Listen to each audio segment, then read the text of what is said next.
Hello, RoboJack. Hello, welcome to the stream. I need to check to make sure. Oh no, I never did. There we go. Whoops, I already said that. Oh really? Well, good. That makes me happy.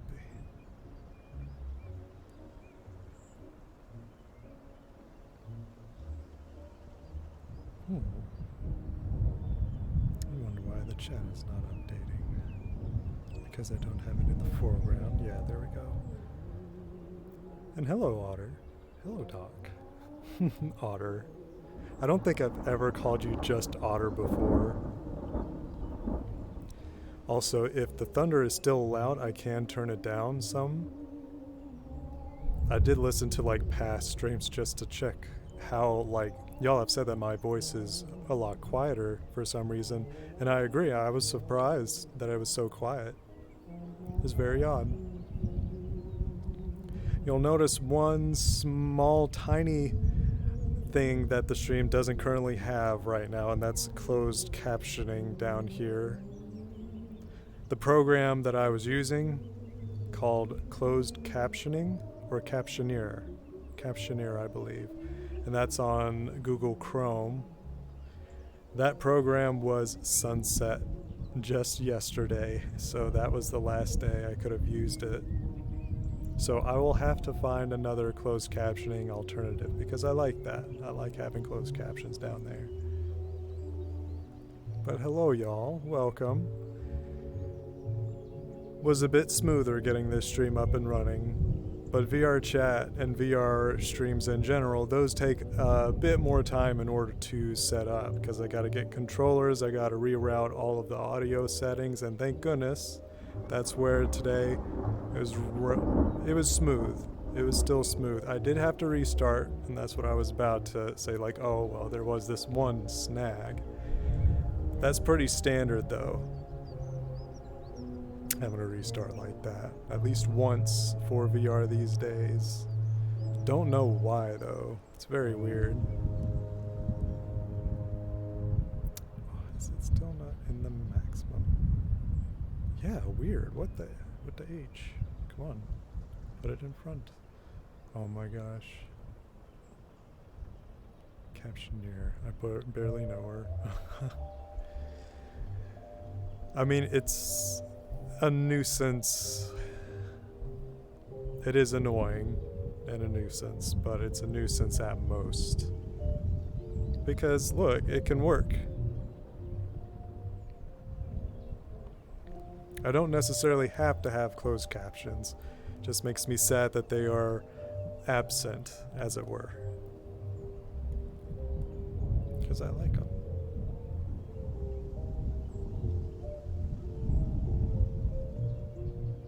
Oh, here we go. Just trying to open up the other side just to see where I was in conjunction to the chat. And I see it's right over there. Right there. Grab. Oh, because I'm doing this. There we go. Because I was in my desktop thing. There's one thing that I didn't do, and that's grab omnums. But I do have sweet peach tea. It's the Snapple one. And the Snapple one does have more calories in it than my large peace teas that I enjoy. Sippy cup. As soon as I say my lovely tea, here we go.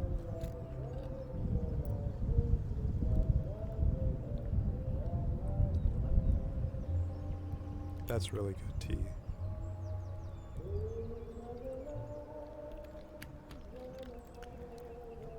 It's hard to say if I've ever been more in shape than I am now in my entire life because I have been absolutely killing it out there. Walking miles upon miles upon miles each and every day through the week. Except Saturdays and Sundays. Those are my resting days for the Pete's. Here I am trying to do that. I'm not even using my hands. I'm trying to be like, huh, and then I remember, oh yeah, I'm sore. That's why I'm laying down. There you go. Bean. And then the other one. Awesome. Well done, beans. You mentioned the tea, and it's time to enjoy it. Bless. Thank you, Doc. I'm gonna have to go and grab more in a bit because I'm about a few sips away from finishing it. I was considering that after we go through our list of horror movies, I wanted to do an announcement, but I have the movies, but I have yet to announce them. But it took me a little while, because I'm like, we're not in October anymore, but.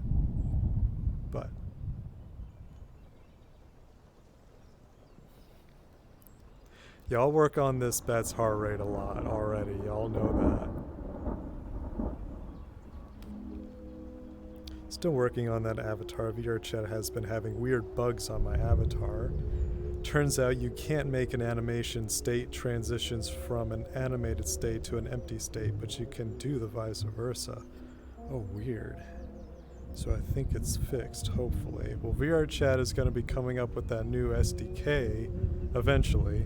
They announced it, but hopefully they're taking their time to make sure that it doesn't break people's projects. And I think that's what the intention is. I think. Bat time. Hello, Kunix. Hello. Come here. Come here, y'all. I wanted to tell y'all hi. Up close. So that I can greet y'all properly.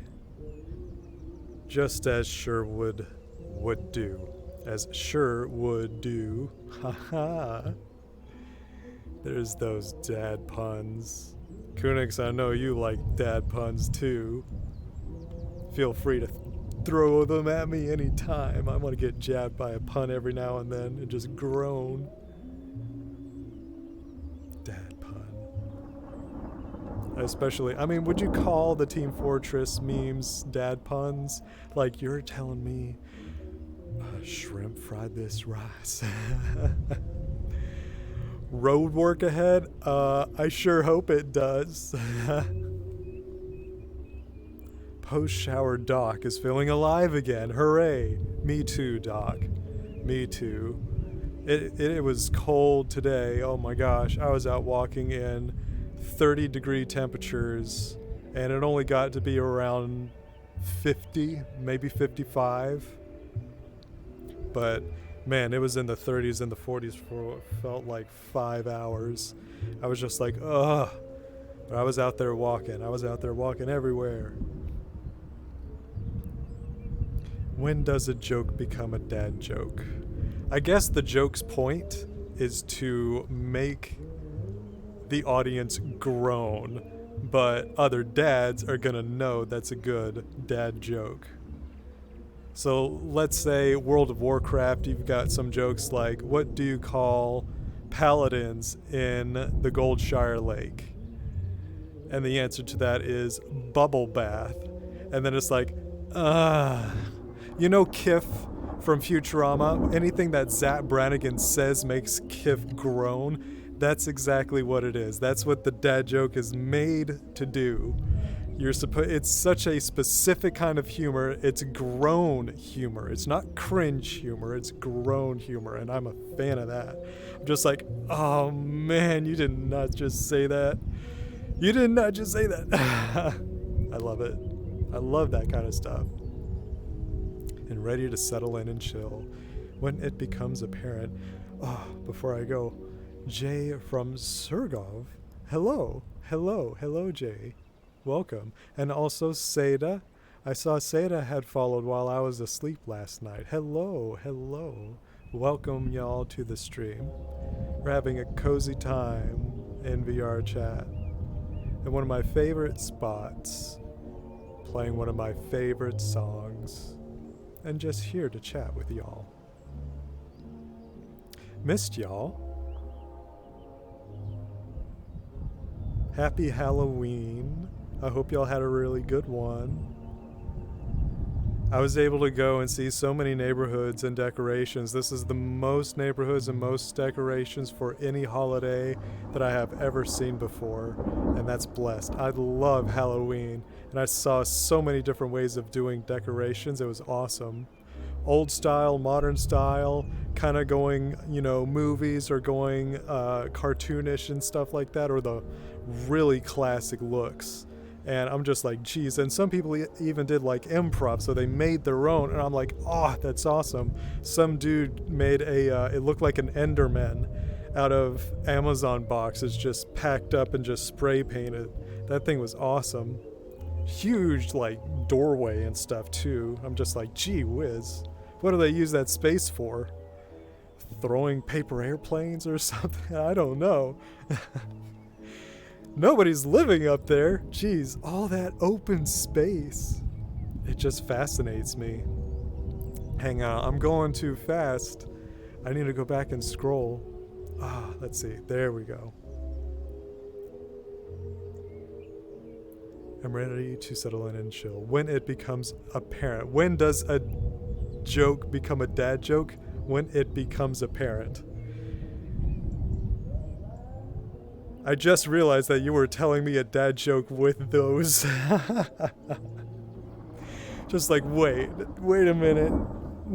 The spacing in between them confused me, and I thought that they were two separate statements. Now I had to continue reading. I want is to be able to add world objects to a avatar that other people can hold and interact with. You kind of can with the current SDK, but it's pretty buggy and complex. Yeah, like I think if there's objects within a world, then yes, you can trade and hold that thing and move it around and stuff. That's how I play like board games in VR with my friends. You just throw the dice around and everybody can see the result and grab them and do the same. I'd like that to be something that you could pull out of your avatar, but there has to be a limit to that because you don't want to like spam the instance and just keep pulling out stuff in order to crash the entire thing. How do I temporarily ban? Haha, Doc. Oh my gosh, that's a good one. I'm like, what? A fun thing you can do in VR chat is put rigid bodies on projectile particles so you can have your avatar physics interact with the world if you're the host. Oh, that's cool. He missed it. No, I went back. I got it. It just takes me a little bit. Meow. Hello, Jay. Hello. Halloween. I handed out candy as Ube. Jay, aren't you at the convention? How are you on VR? How is BLFC? How are you doing? Are you having fun? I wish I could be out there. I wish many, like whoever all wants to go to a con, I want them to be able to go to one. I know it's not for everyone. I completely understand that. I just want to bring y'all at least once so that y'all can see it. It's so good. Oh, I need to scroll again. Really? And how did that go? Good. He got it. I'm so behind in chat still. Proud of you. It was fun, but I only got like 30 people. That's what Resonite is for. Lovely. No Furpock. Oh, that was Furpock. Oh, I see. My favorite artist, one of my favorite artists is Elliot Draws. She is the one that actually makes all of the avatars, well, the little icons for Sean, and I think that's the only ones. Yeah, I don't think I've done any of my other characters with her. She's amazing. I love working with her. She always makes a huge mood for Sean. Like, anytime she hands me a new work in progress, it just makes me fall in love with my character all over again, and it even makes me discover things about him too. Like the eyelash wings. It was fun, but I only got 30 people. I had a Titanfall tone avatar a while ago that had rigid body particles projectiles, and I could shoot down the planes with it while in the avatar. Oh, that's cool. And also, hooray, I've caught up with chat. It is good. Furpack is my favorite rapper. Furpack. Furpack. Oh, Bat is very tired. Gotta rest the Pete's. Let's put that right there so I can back up a little bit and just do that. There we go. And let's just rest. Actually, you need to have some more tea. Gotta replenish those calories. Always have to. I hope y'all are having a wonderful evening and that your Halloween was absolutely amazing.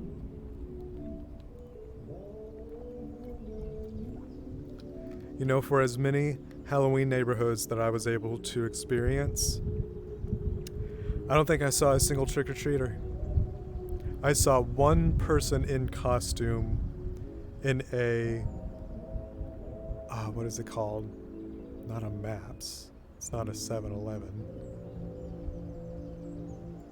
Man, I forget what that gas station is, but the person was a staffer at the gas station, and it's a relatively common gas station here in Tennessee. And that was the only costume that I ever saw the entire time. Hundreds and hundreds, if not thousands of homes. My goodness. Ugh. Ugh. There we go. Hey, Big Daddy.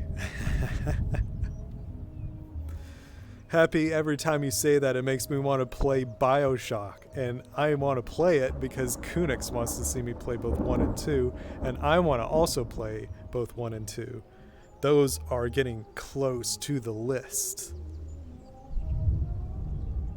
Can't wait. I love those games.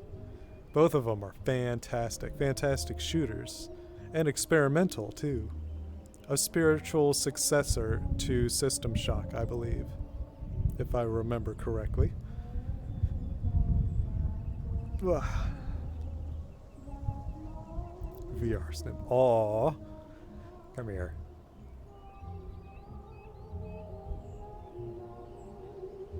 Hello, Doc. And Fuzzy's in chat. This is for y'all.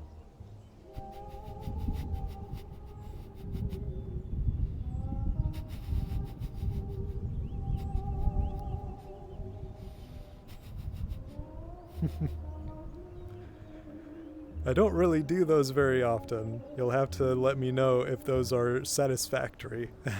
Sean, your sniffing game needs work. Just be like Spielberg or somebody. Be like, Sean, we need to work on your direction. Needs to come from the gut. And how do we smell? My favorite scent. My favorite scent is French vanilla.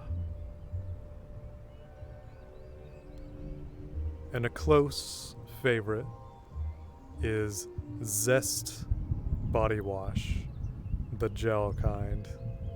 I think it's just like Ocean Wave or something. That is the harbinger of summer for me for a soap. Just instantly makes me think of summer whenever I have that soap. Don't know why. It's pretty cool when it happens. You just smell it and then you're just teleported back, just like that scene from Ratatouille. Ratatouille just made people realize that, yeah, we all kind of do that. Just phase out sometimes. In a very comical way. Also emotional. It turned comical because of the memes, but it was extremely emotional within the movie. Very good. Gosh, what was that character's name? Trivia question for y'all. Without looking it up. Not on Google, not Siri, not anybody, not Alexa or anybody. Who can tell me?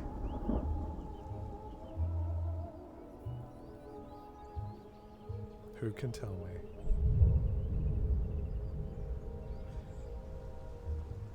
But he had a full name, didn't he?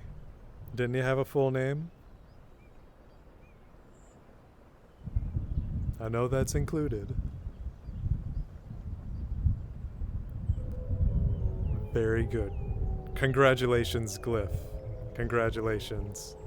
Remember, class, it must be full answers. No, I kid. But I've had teachers like that where I'm like, but this is it. And it's just like, nope, it's got to be the actual thing. I'm like, you son of a... I didn't mean it in that way. I'm sorry. But I was waiting to see if somebody actually knew the full thing without looking it up. But kudos, thank y'all for doing that. I love doing movie trivia. Y'all can throw movie trivia at me too. I love doing that. I love doing movie trivia. Given I love movies, but there's a lot that I haven't seen. There's a ton that I haven't seen. I absolutely love movies. And it's criminal how few that I've actually, seen, or not seen rather. And Jay, thank you so much. Thank you so much, Jay. I need to do something special for y'all when y'all do this, because, gosh, it means the world to me. It does. Y'all are very special to this bat. I know I sent a post to y'all just a few days ago, but gosh, is it true? Just the other day, in fact. October. Halloween.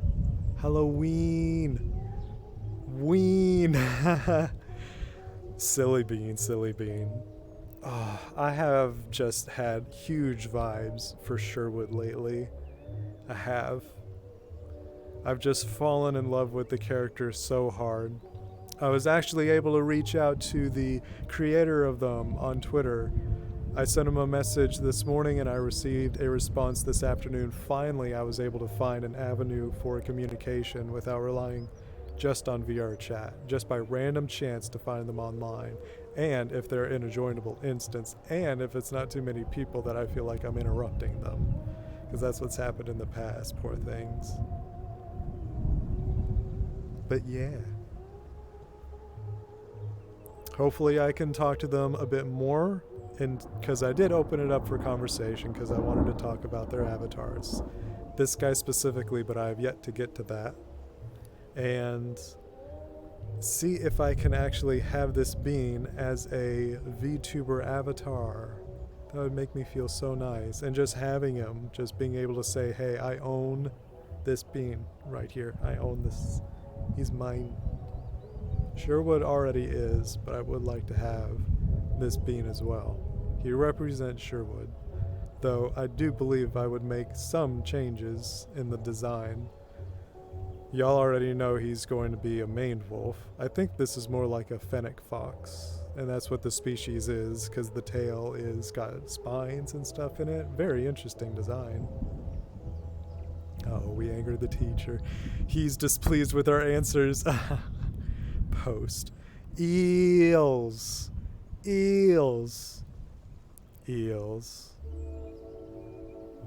And Jay, if you have more pictures from Furpok, please post.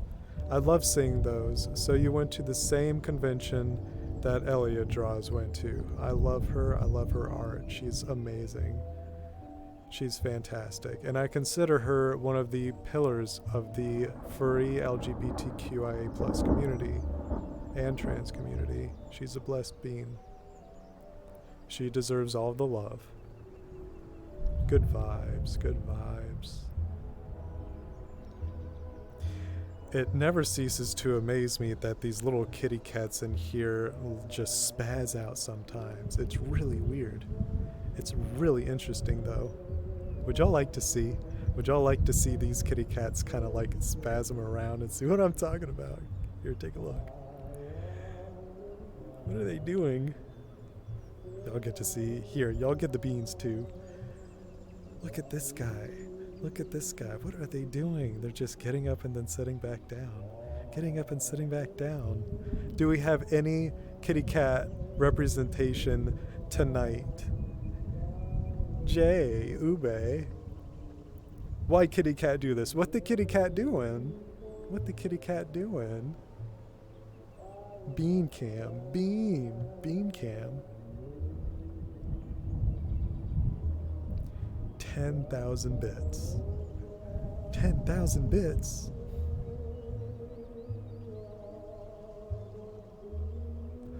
What's 10,000 bits?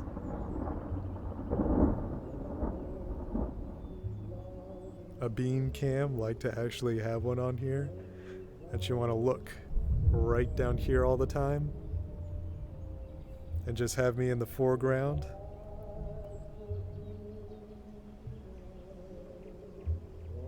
There we go. Is this what you wanted? The Loona blanket is beneath us. We are on top of the Loona blanket. We are pitter-pattering our peats on the Loona blanket.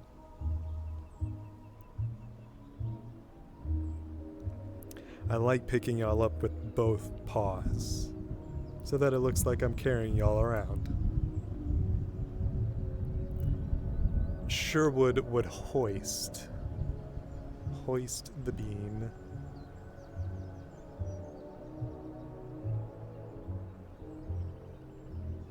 Are any of y'all experiencing this cold front that we just got in the eastern part of the United States? Because boy, it chilled quick. It was relatively warm and pleasant all throughout this past week. Beautiful weather.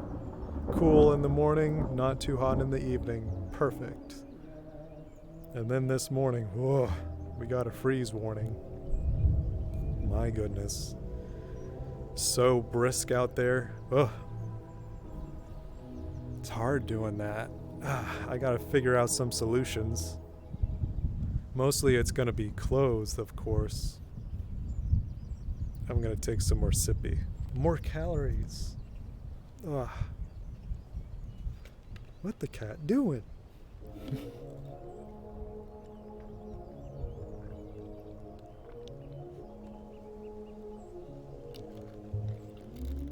I love that tea.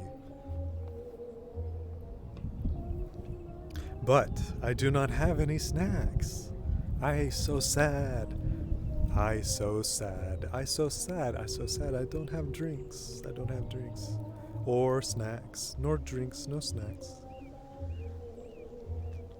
Oh my gosh. Y'all just made me realize something. Sherwood with a Gaelic accent. Oh, what a handsome bean. He's so tall. He's so gangly. So tall, so gangly. Hell yeah. It's 32 outside right now with that wind chill. It makes me want to like keep on the hoodie on Sherwood right here. Because it's like if I took it off, I'm be like, no, it's so cold. It's so cold out there. No. No. Actually, that reminds me. On the Loona blanket, we also have... there we go. Ugh. This, that's cushioned up against me, that I'm rubbing against, is Blow High. The same one I cuddle for the Alien Isolation run. Well done, Blow High. Well done. Oof. Yes, it's supposed to be in the 20s tomorrow. Ugh. I don't even want to think about it. I'm just going to have to prepare as best as I could. Driving back from CT was gross and wet. You to snack. You all to snack. Y'all to snack. Y'all to snack.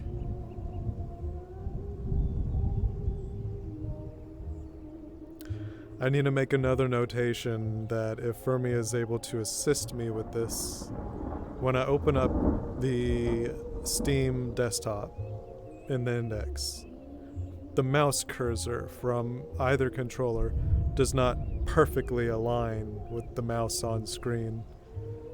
And I can't actually use the desktops in VR anymore.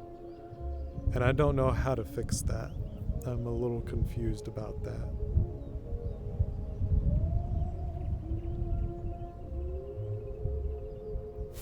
If Bat got a snack, what would he get? Man, I've got popcorn still. Ta had me on popcorn, and I was hooked on it for a hot minute.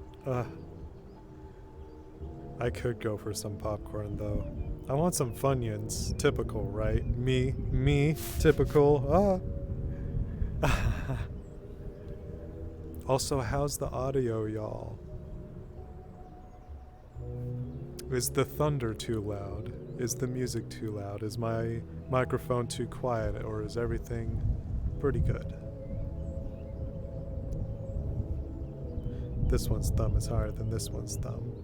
Very interesting. And this one is also missing the little pinky bean. And everyone seems to point that out, and I just think it's adorable because it's like, hey, you're missing a bean. I'm like, yeah, I ate it. I got hungry. They're jelly beans. They'll be back though. It's like respawning jelly beans. Because those are the beans. The audio is just right. Ah, amazing. Amazing. I'm so happy. And Happy's like, you're what? You're what? You're what? Oh, blow high. Alas, blow high. Alas. If I was to regain my full body tracking, I would have to relinquish the blow high. Because currently my hips are not being tracked. Sean, your hips are not being tracked? Yeah, the FBI's don't track my hips like they should. Amazon does. Alexa does. Siri does.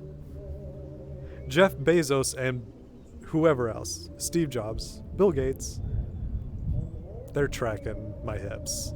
Why? Why are they tracking my hips? And it all started with Gabe Newell tracking my hips.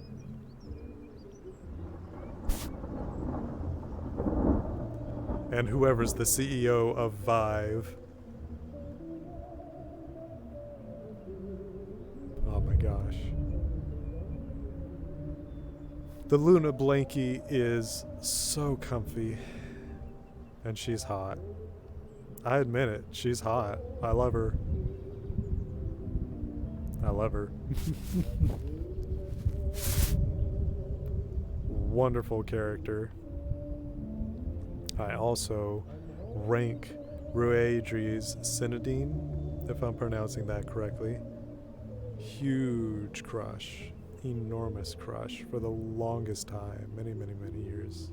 Love those.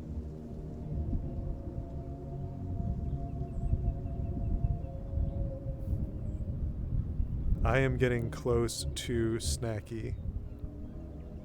Oh my gosh, it's like hitting hard. I know I've got some that I can enjoy. But gosh, I've also got a sandwich. Could y'all imagine, Sean, you're eating a sandwich on stream? Just chomping and chewing away. Oh man. Honestly, mood though. Oh, blow high. Oh, blow high. Do they make a bigger blow high? I love this blow high. If there's like a bigger blow high, like, is that $500 Mareep or sheep? Is that real? Or the Mareep, the Pokemon sheep. I think that was a real post. Because if it's big, that's awesome. And Happy's got that giant panda bear. I've seen those in Kroger's that are just massive. And I'm like, who buys these? Where do you put it? Because it's going to take up a substantial part of your house. I'm not talking room. I'm talking house. Like, you are going to be like, you have to drive solo because you got to have every single other seat down or as low as they can go, and then stuff that sucker in there. It is the werewolf boyfriend in order to get in your car, and you are going to be low riding. You are going to be low riding with that werewolf in that car. Probably not the teddy bear, though. Probably not. But the werewolf, yeah, he's going to be big. Why do Worgens in World of Warcraft not have tails? They didn't have the technology at the time.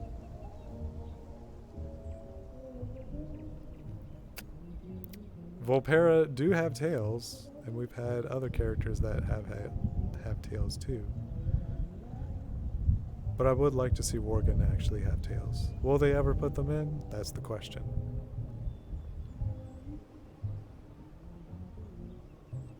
If I get the snacky, I think what I would do is put on a YouTube video for y'all so that it would be able to entertain y'all while I go and get snacky. Perhaps a video that I have already seen. But I was even thinking of trying to find a stream. The question is if it exists and if we can watch a stream within a stream. Have y'all ever done that? Has anybody watched streams within a stream? Because I know some people do it for sports. I don't know if other streamers watch other streamers or other streams in another window, if that makes sense.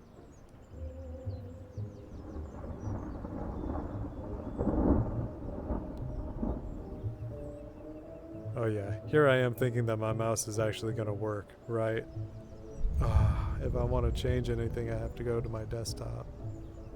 Or move my arm like way out somewhere. It's so weird that it does that. I honestly have no idea why it does that.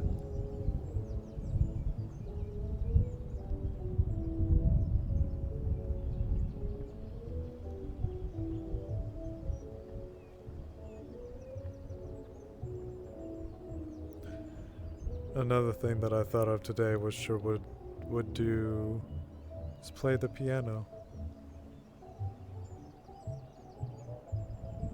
He's also a very talented soccer player or football player. Very talented football player. Soccer, football.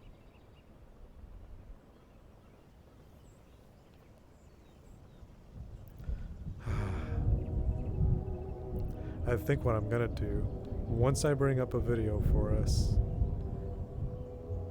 is get some more tea. Snack on an actual sandwich that I have. Just, eat it up. Nom nom nom nom. And then put on a video for y'all so that we could all sit and watch.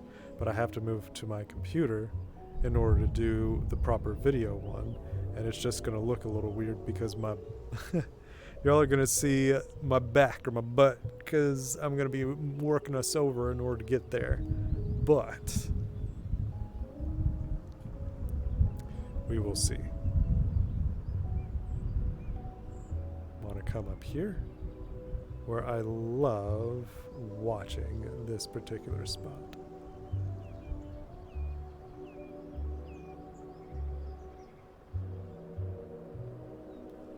There we go.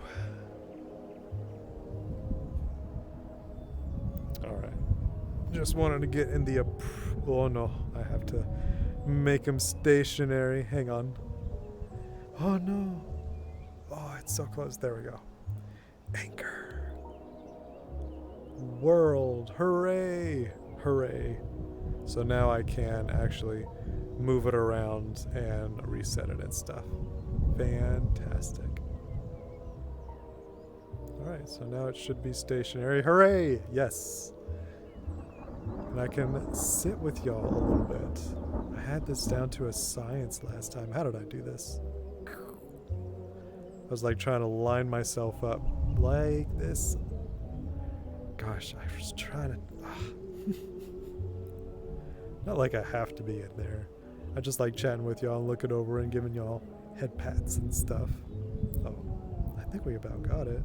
Just trying not to block the view any. If I lean back like this, it's pretty good. There we go. Footballer. Alright, so now that I'm in my spot, I have to grab a video in order to put it on. Alright, let's try this. Let's do it. Let's do it. Ugh. Yep, just what I thought. You'll see on my back. One sec. Here we go. Walk up against this wall right here. Actually, I might have to put this down. I need my glasses. One second.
It took a little bit, but I did it. I did it, y'all. And I got a perfect video for y'all too. Hello. Hello, Duke. I was just about to go and grab a snack, but I got a YouTube video for y'all that I'm gonna play. But I am going to return in order to enjoy with y'all. I'm gonna move myself off the screen so that I don't block y'all though. For those of y'all that watched my Alien Isolation run, I saw this video not long after actually it might have been the night that I had beaten it. I saw this video. Very entertaining and worth a watch. Here we go. And again, I'll be right back, y'all. Enjoy.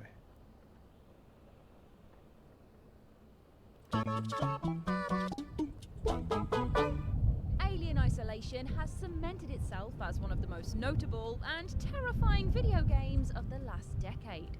Set 15 years after the events of Ridley Scott's horror masterpiece Alien, the video game lets you take on engineer Amanda Ripley, the daughter of final girl hero and power-loading badass from the original movie, Ellen Ripley. Contained within an incredibly creepy environment reminiscent of the original 1979 film, Alien Isolation delivers a nerve-shredding survival horror experience thanks to the alien's revolutionary AI system. Now, of course, we all know that this is one of the most uncompromisingly frightening video games to date. But there are a bunch of other things that you probably didn't know about Alien Isolation that the lovely developers have tucked away. And who doesn't love a bit of trivia, am I right?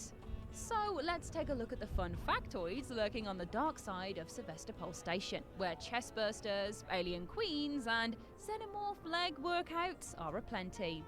I am the android Ash from What Culture Gaming, and these are 20 things you didn't know about Alien Isolation.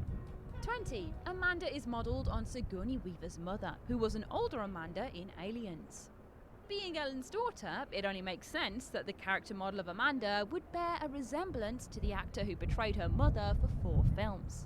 However, rather than basing the character model on Sigourney Weaver, the team at Creative Assembly based the character's appearance on Welsh actor Kezia Burrows, who provided the motion capture for the character alongside photographs of English actor Elizabeth Inglis, Weaver's own mother, during her younger years. Using Weaver's mother Inglis instead of the alien actor herself may seem like an odd choice, but this decision is closely connected to the film series. In the director's cut of James Cameron's Aliens, Ellen is shown a photograph of her now deceased 66-year-old daughter, and that picture is of none other than Inglis herself. It just goes to show how much attention to detail went into developing this game to make it as close to the series as possible. 19. The alien operates on the menace gauge. To maintain the fear factor throughout the course of the game, Creative Assembly had to get the Xenomorph's AI design just right to keep the level of tension raised without the game ever reaching the point of being unfair to players. To do this, the team implemented the aptly named Menace Gauge. Similar to Left 4 Dead's Stress Meter, the Menace Gauge kept an eye on how much pressure was put on the player based on various factors, including proximity to the creature, whether it was in line of sight, and how easily it could reach the player. Whenever the menace level gets too high, the system then tells the alien to slink off elsewhere or retreat into the walls, allowing players to catch a much-needed breather before it inevitably comes back for more.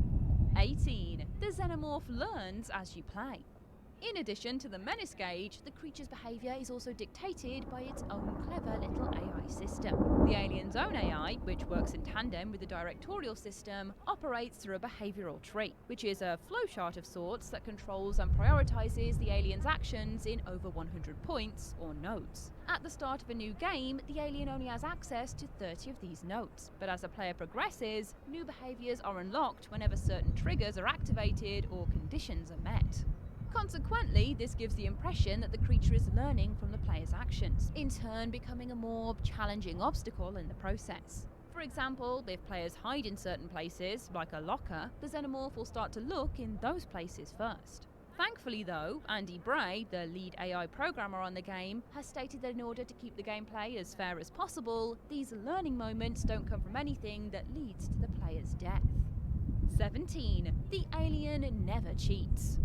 As tremendously cruel as being surprised by the alien at the worst possible moment can be, it might come as a surprise to learn that the creature doesn't use any dirty tricks to gain the upper hand or to generate any cheap scares. Whenever the creature is in play, it operates by its own non-scripted and complex AI systems to hunt players. In other words, the game always knows where you are, and it's the Xenomorph's job to find out where that is. And according to your friend and mine, Andy Bray, this design philosophy holds true for the entire game. Although it may seem unfair the creature has somehow magically caught you, it is all purely the result of the cunning AI doing its job, combined with the game's intricate level design. However, Bray has confirmed that the creature does teleport twice in the game in order to appear in specific cutscenes. Well, we'll let him off for that one. The Xenomorph does have places to be. 16. The music was created by the team who composed Assassin's Creed 4 Black Flag. In addition to being pursued relentlessly by a hungry xenomorph in a claustrophobic setting, another contributing factor to Alien Isolation's unparalleled terror comes from its unnerving, atmospheric score. And for this, we can thank the combined musical talents of Joe Henson and Alexis Smith. As self-confessed fans of Scott's original film, the duo, who worked alongside Christian Henson, were able to craft a soundscape that immersed players within the familiar setting of the Alien universe, as well as bombarding players' senses with pure terror. Not only was this the first ever horror score the pair composed, their previous project was something completely different, Assassin's Creed 4 Black Flag, where they created the soundtrack for the game's multiplayer mode. Sorry, what's that? Why are there no space sea shanties, you ask? Why, I have the very same question. 15. The alien's design was slightly changed from H.R. Giger's original. When using one of cinema's most iconic and fearsome monsters as a prominent presence, it was imperative that the team over at Creative Assembly got the creature's design right. From its two mouths, elongated head, and massive stature, the game's main antagonist felt identical to H.R. Giger's design in the original film. Except for one interesting detail. Whereas in the film, the alien had human-like legs, it was a man in a rubber suit, after all, the video game counterpart's legs featured an inverted knee to give them a more curved look. Originally, the alien in the game did feature the same leg design as the film, but after playing the game, the team felt as if there was something off about the legs. It looked like the alien just couldn't move fast enough. The inverted knee was then introduced to get around the issue. The idea was it would give the creature's hams a more spring-like look, and give the impression it could move quickly if it needed to. How's that for leg day? 14. The sound dynamically changes to emphasize the xenomorph. The importance of sound design in video games, especially horror games, should never be underestimated. Sound makes up a large part of the game's environment, fills players in on contextual clues, like the telltale bleeping of the game's save stations, and can alert them to the presence of enemies, something that's made all the more crucial when the enemy in question is a deadly xenomorph. Earning a BAFTA for their achievement, the sound engineers of Alien Isolation use plenty of little tricks to bring the world of the game to life. One of the sneakiest being dynamically adjusting the audio to emphasize the sounds of the alien. Whenever the alien is close to the player, its sounds are raised above other game sounds. The closer the monster is, the more its sounds are highlighted.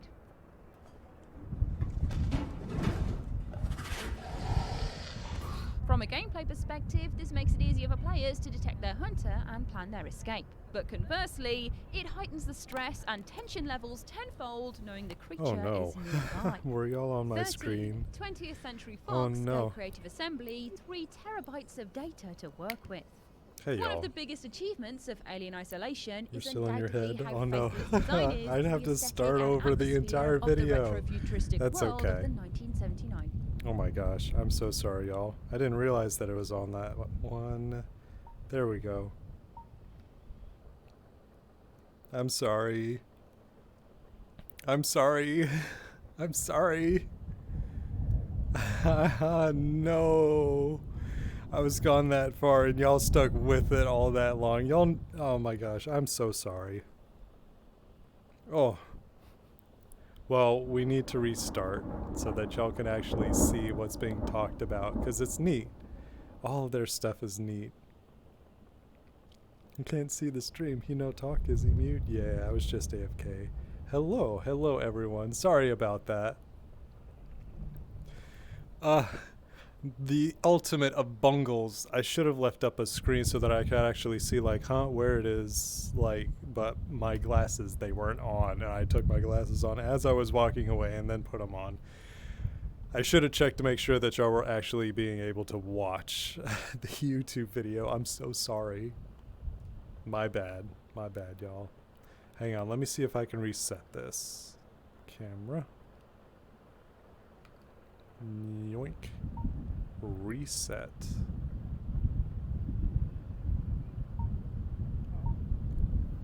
There we go. Alright. Again, my bad, y'all. Sean did a silly. And he didn't mean to.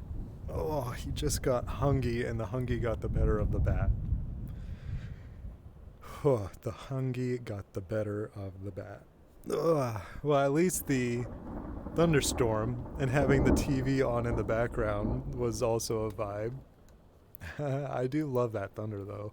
I would have this playing in my room, but then that would make me desensitized to thunder, even though I love thunder so much.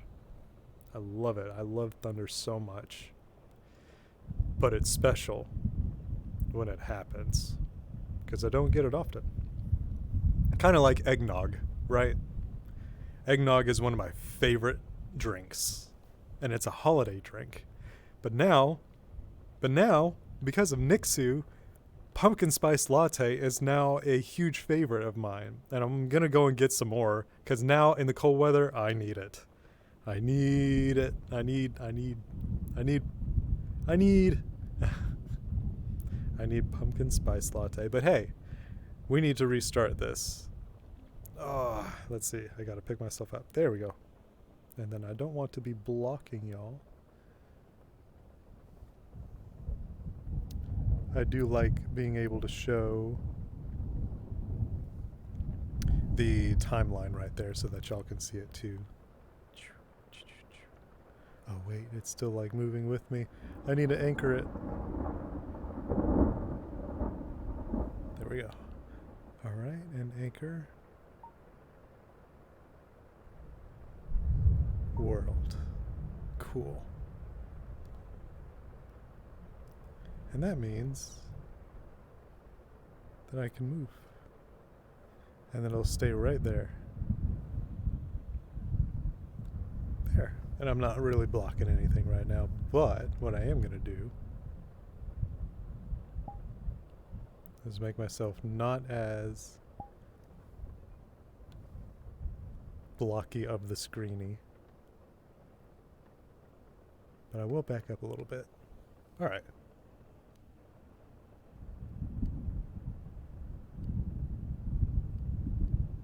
See if I can just repost that URL and it'll start all over. I love this video. I'd love to watch it again with y'all too. Loading video.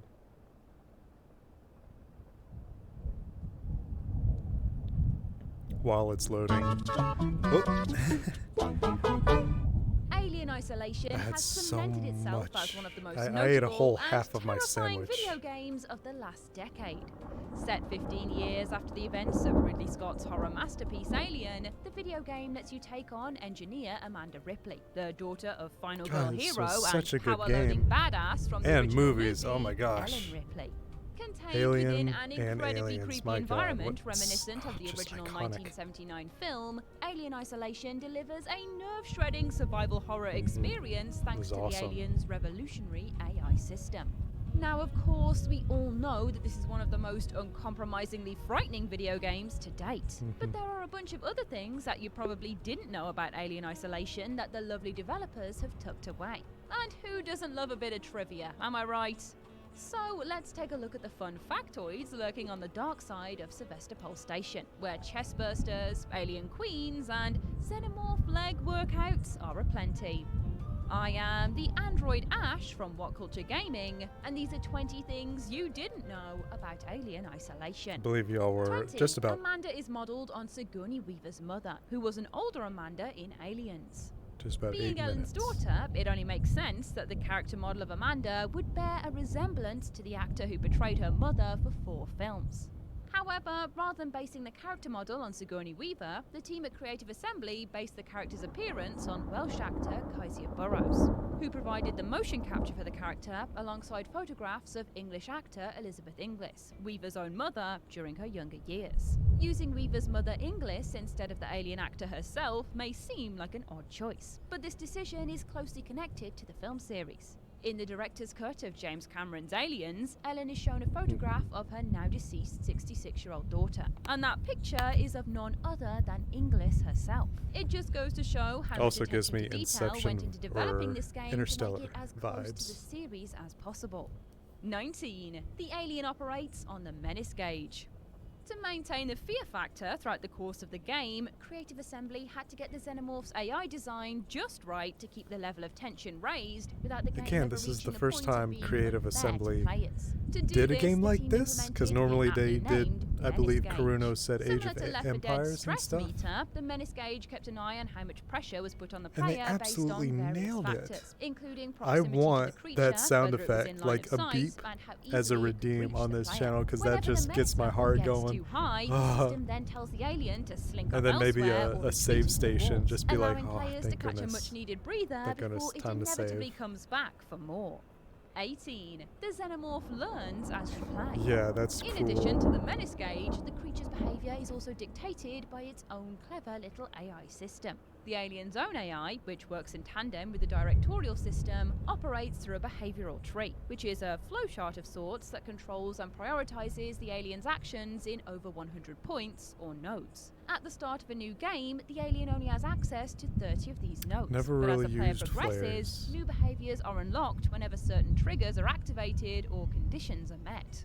Consequently, this gives the impression that the creature is learning from the player's actions, in turn becoming a more challenging obstacle in the process. For example, if players hide in certain places, like a locker, the Xenomorph will start to look in those places first. Thankfully though, Andy Bray, the lead AI programmer on the game, has stated that in order to keep the gameplay as fair as possible, these learning moments don't come from anything that leads to the player's death. Me though. 17. The alien never cheats. As tremendously cruel as being surprised by the alien at the worst possible moment can be, it might come as a surprise to learn that the creature doesn't use any dirty tricks to gain the upper hand or to generate any cheap scares. Whenever the creature is in play, it operates by its own non-scripted and complex AI systems to hunt players. In other words, the game always knows where you are, and it's the Xenomorph's job to find out where that is. And according to your friend and mine, Andy If you like Bray, cat and this mouse design philosophy games, holds look true no for the further. entire game. Although it may seem unfair the creature has somehow magically caught you, it is all purely the result of the cunning AI doing its job, combined with the game's intricate level design. However, Bray has confirmed that the creature does teleport twice in the game in order to appear in specific cutscenes. Well, we'll let him off for that one. The Xenomorph does have places to be. 16. The music was created by the team who composed Assassin's Creed 4 Black Flag. This I think is awesome, addition to because being I pursued actually relentlessly love by a Assassin's hungry Creed xenomorph 4 in a Black Flag. claustrophobic setting, It's the only another Assassin's contributing Creed I factor own. to Alien Isolation's You get to be a unparalleled pirate terror comes from its and sail an unnerving awesome ship. I'd love to atmospheric play that score. one for y'all, And just for to have this, the we can sea thank the combined shanties. musical talents of Joe Henson and Alexis Smith.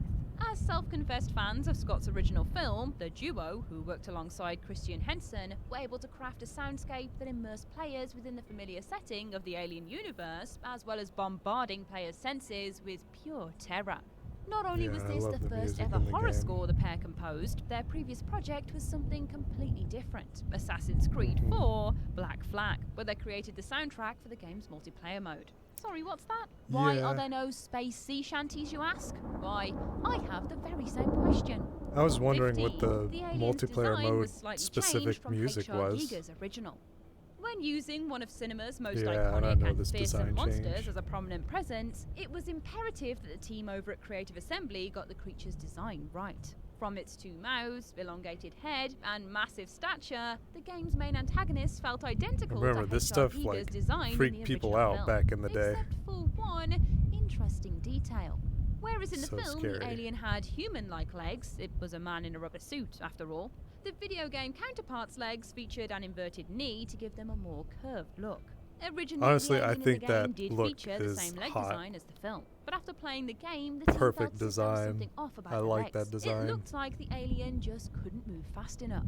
The inverted knee was then introduced to get around the issue. And I wonder what idea the purpose it would was give the for creature's Alien hands a vs. more Predator other spring-like than look, just a and give cash the grab. impression it could move quickly Just if it let's needed pit to. these two How's that for leg characters day? against each other in 14. a The series. sound dynamically changes to emphasize the xenomorph. The importance of sound design in video games, especially horror games, should never be underestimated. Sound makes up a large part of the game's environment, fills players in on contextual clues, like the telltale bleeping of the game's save stations, and can alert them to the presence of enemies, something that's made all the more crucial when the enemy in question is a deadly xenomorph. Earning a BAFTA for their achievements, the sound engineers of Alien Isolation use plenty of little tricks Like to a bring the world locker, of the game Sean. to life. One of the sneakiest being dynamically adjusting the audio to emphasize the sounds of the alien. Whenever the alien is close to the player, its sounds are raised above other game sounds. The closer the monster is, the more its sounds are highlighted.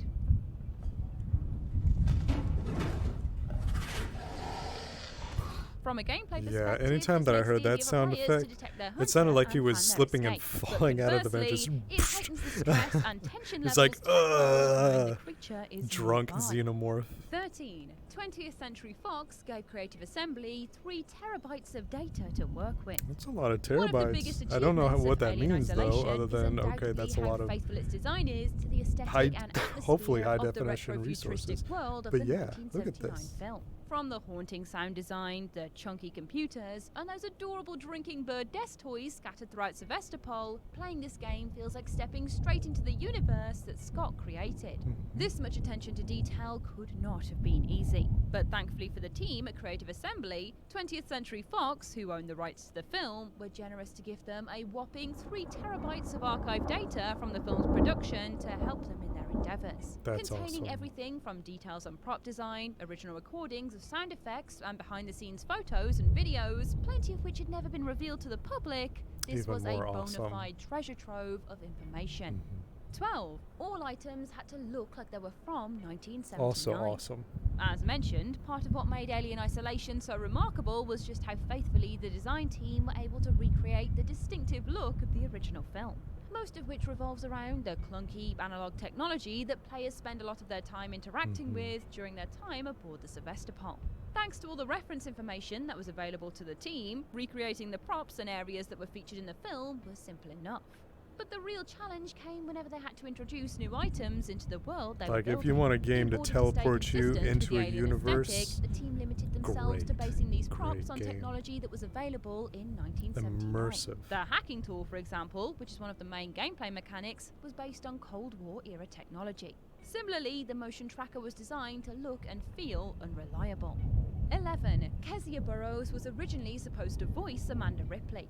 In the final version of Alien Isolation, it was American actor Andrea Deck who bestowed her vocal talents onto Amanda Ripley, while Welsh actor Kezia Burrows provided her likeness and the motion capture for the character. However, This is things weird. would have been pretty different, as Burrows was originally intended to voice Amanda as well. According to an interview with the actor, she had already finished recording the lines for Amanda before Deck was brought into the project for more authenticity. It's not all bad But for hopefully Burrows, she was though, paid but she for still it. did the Think breathing so. and pain sounds of the character, You would although think even so. she isn't sure if they're all her. 10.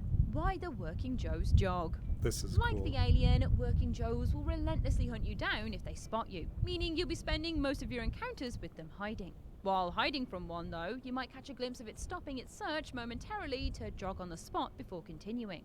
No, this is not some weird glitch. It's an Easter egg that references a moment in the original film where android Ash does some light jogging on the spot, too. In his director's commentary for the film, Ridley Scott alludes to this being a maintenance protocol that keeps the androids in working order. 9.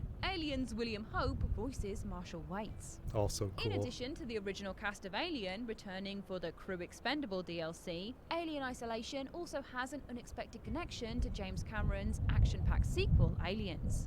William Hope, who portrayed incompetent but well-meaning Lieutenant Gorman in Aliens, provides a voice for the equally incompetent but immensely cold-hearted Marshal Jethro Waits in Alien Isolation. Not only does Waits' short-sighted decision-making skills play a sizable role in the devastation of Sevastopol, his cruelty sees him attempt to kill Amanda by using her as bait to trap the creature before jettisoning them both into space. At least Gorman was able to redeem himself in Aliens before he meets his end. We didn't even get the satisfaction of seeing Waits meet his demise at the hands of the androids in the game. 8. Anesidora is an alternative name for Pandora. What would the Alien franchise be without any apt metaphors on life and mythology? As such, Alien Isolation also contains a subtle, if a little on the nose, parallel to these themes that have coursed through the series. A ship named the Anesidora. In the context of the game's plot, this vessel is what originally brings the Xenomorph onto the Sevastopol after its crew stumbles across the same alien nest the Nostromo's crew finds 15 years prior. In Greek mythology, Anesidora is an alternative name for Pandora, whose curiosity led her to opening a box that released evil into the world as punishment for humanity accepting stolen fire from Prometheus. The alien nest is the metaphorical box, and like Pandora, it was humanity's curiosity that led to the horrors that would ensue. 7. The original filmmakers have sneaky Easter eggs. Alien Isolation is full of plenty of sneaky Easter eggs and references to the original 1979 film for players to stumble across. One of these comes in the form of posters scattered throughout the deserted space station advertising a lounge singer named Jean Moreau. At first glance, this looks to be a quirky piece of set dressing promoting a suaved, moustached performer. However, this is actually a hidden reference to Oscar-winning costume designer John Mollo and concept artist Jean Mobius Giraud, who were both involved in the making of Alien.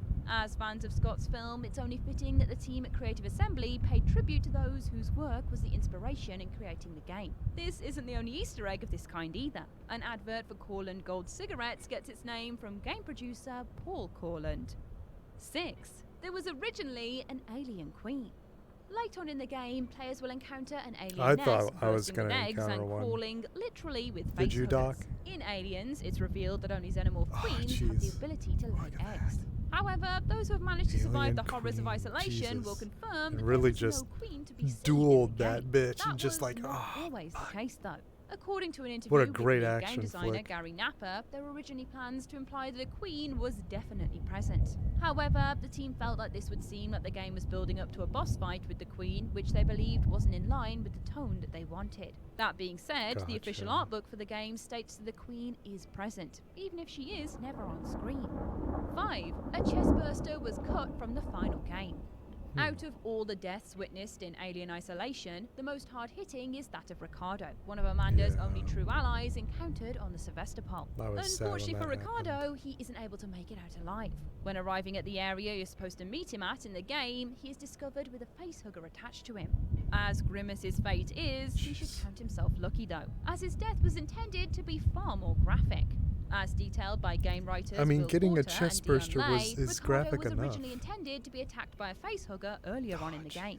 This would culminate in a sequence reminiscent of Kane's death, where the newborn Xenomorph would force its way out of his insides. This idea was dropped when the team realized that the timeline of events wouldn't line up correctly. They wanted to stay true to you the remember rules the of stories original of film, people which in implied movie it took at theaters least throwing 24 up hours for the when creature they to be saw this born scene? after an unlucky victim is attacked by a facehugger. 4. The game is dedicated to late programmer Simon Franco. Not everything about Alien Isolation is all xenomorphs and terror. There's a bittersweet story in here too. On completion of the game, the credits begin with a moving tribute that dedicates the game to one Simon Franco, a veteran developer at Creative Assembly for 10 years who worked as a senior programmer on Alien Isolation. Simon Franco suddenly and tragically passed away in June 2014, just months before the game's October release. But what makes this sad story somewhat sweeter is that a special game jam, an event where small teams of developers create games from scratch in a short amount of time, dubbed Franco Jam, was held in his honour by friends and colleagues. This event continued to raise money for charities over the next 4 years until 2018. It's small gestures like this that highlight the humanity and teamwork that lies behind every project. 3. Crafting items spawn in randomised locations. Like many contemporary video games, Alien Isolation utilizes a crafting system for players to build various tools to help them survive against the alien and other threats. In an effort to ramp up the game's tension even further, the items needed to craft invaluable items like medkits or EMP mines are set to spawn in locations randomly. Consequently, this means that players won't know where to go if they're looking for particular items, raising the stakes as the alien can turn up at any moment. Making every playthrough different, the intent behind this decision was to encourage players to explore locations more carefully to find every valuable resource they can get their hands on. 2. The xenomorph has eyes in the back of its head. The xenomorph isn't known as the perfect organism for no reason. Anyone who has seen this acid-blooded hunter in action in any of the Alien films or played Alien Isolation for any I think length of that scene time is from will be able Alien to attest Covenant, to but I this. haven't seen The that. creature's heightened senses easily allows it to hunt down its prey and efficiently take Have them to look out. at In the game, reviews. this means the creature can detect gunshots, footsteps, and even the beeping of the motion detector if it's close enough. 1.5 meters to be precise. It does not, however, have any sensors when it comes to its tail. Don't think this means you can get around all your alien-based troubles by simply walking behind it, though. The developers were aware that some may try and do this. They programmed in short-range ray tracers that let it look behind it. The xenomorph literally has eyes in the back of its head, and that makes it even more terrifying. 1. We almost had a shooter game where we played as Newt. Although there's been no official word of a follow-up to the critically acclaimed survival horror game in over 5 years since its release, news has surfaced that we could have got our hands on a completely different game set in the Aliens universe. Gears of War creator and head of now closed Boss Key Productions, Cliff Bleszinski, has recently unveiled on Twitter that the Lawbreakers studio were in talks with Fox back in 2017 on developing the game. Rather than drawing directly from the film, Bleszinski outlined that this game would be based on the Dark Horse comic series. In the game, players would play as a now grown-up and very much not dead Newt. Ellen Ripley would have also made an appearance as a Cortana/Anya figure, and Newt would be accompanied by an android version of her doll Casey's head from the film. Though the studio closed its doors in 2018, the project was shelved in 2017 when Disney began their negotiations to purchase Fox. And that's our list. Which of these Alien Isolation tidbits blew? Isn't that a neat video? I really like that one. Hello. What I was going to say before the video started was when I went to go have a little bit of a snack, I wound up eating a whole other half of my sandwich, the other sandwich that I have, and I know I'm going to go over there later this evening after I hop off VR and finish that. Oh my gosh, I'm just burning through calories. Like, I had like 2 bites and I'm like, okay, I'm full. I didn't eat that much. And then after I got up for a little bit, I'm like, no, I'm still hungry. But can I eat more? And I'm just like chowing down calories right now. I need to get some protein shakes from the store. Sean, you still owe stretchies. Oh, here, let me reset the camera and I'll do stretchies big time. There we go. Ugh. Blow high, I must be free. Ugh. There we go. Ugh. I'll move the camera. Oh, I gotta roll the shoulder. Ugh. Here we go. Oh, wrong way. There we go. Isn't that nice? Maybe a bit more. Yeah. I like that glow. There we go. Where are you? Are you over here? No. Where did you go? Oh, you're in the screen. Oh, weird. Let's move you out so I can see a little bit clearer. But this is kind of weird to do. There we go. All right. But now to stop flying, grab so that I can see myself looking at y'all.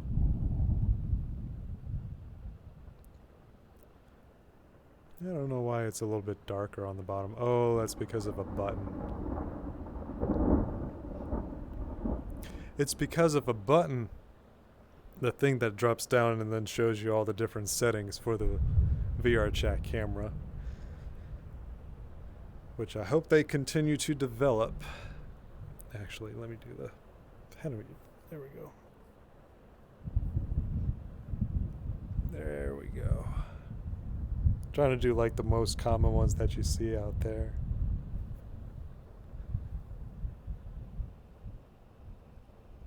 And I have another video for us too. I always love like movie like you did you know about this franchise, or that's another one. Did you know of video games? I love Did You Know. I'd actually like to put up one of those. One of my favorite games. Did you know? Did you know about your favorite game? And if y'all have any games that you would like to see the Did You Know of, I am more than happy in order to plug those in.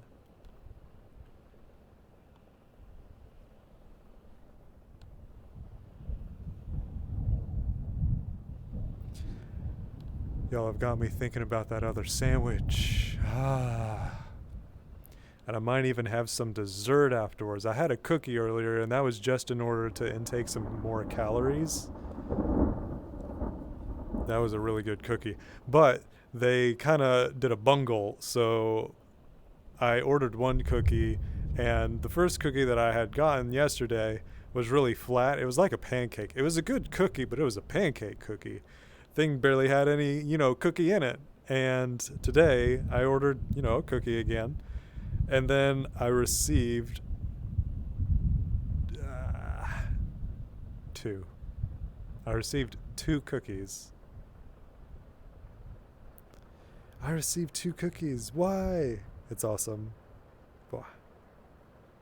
Those cookies were amazing, and they were a wonderful blessing to have today. And I am going to do it again tomorrow because those are really healthy, really good calories. Sandwich eating Bat? Yes, Bat. Yes, Bat. Yes, Sean. Yes, Sherwood. Yes, Sean. Yes, Sherwood. Yes. And now a sip. Oh. I just get so out of my mind. I would love to listen to music with y'all in VR chat. It has to be like open domain, free stuff, of course. I can't do licensed stuff. But I'm trying to think of a way to do licensed stuff. Just say, okay, for this moment, we're going to start playing this song. If you also have access to the song, be it on a music playing application or through YouTube, then you just hit play right when we do. And then we talk about it afterwards. Be like, hey, what did we like about it? What did we think?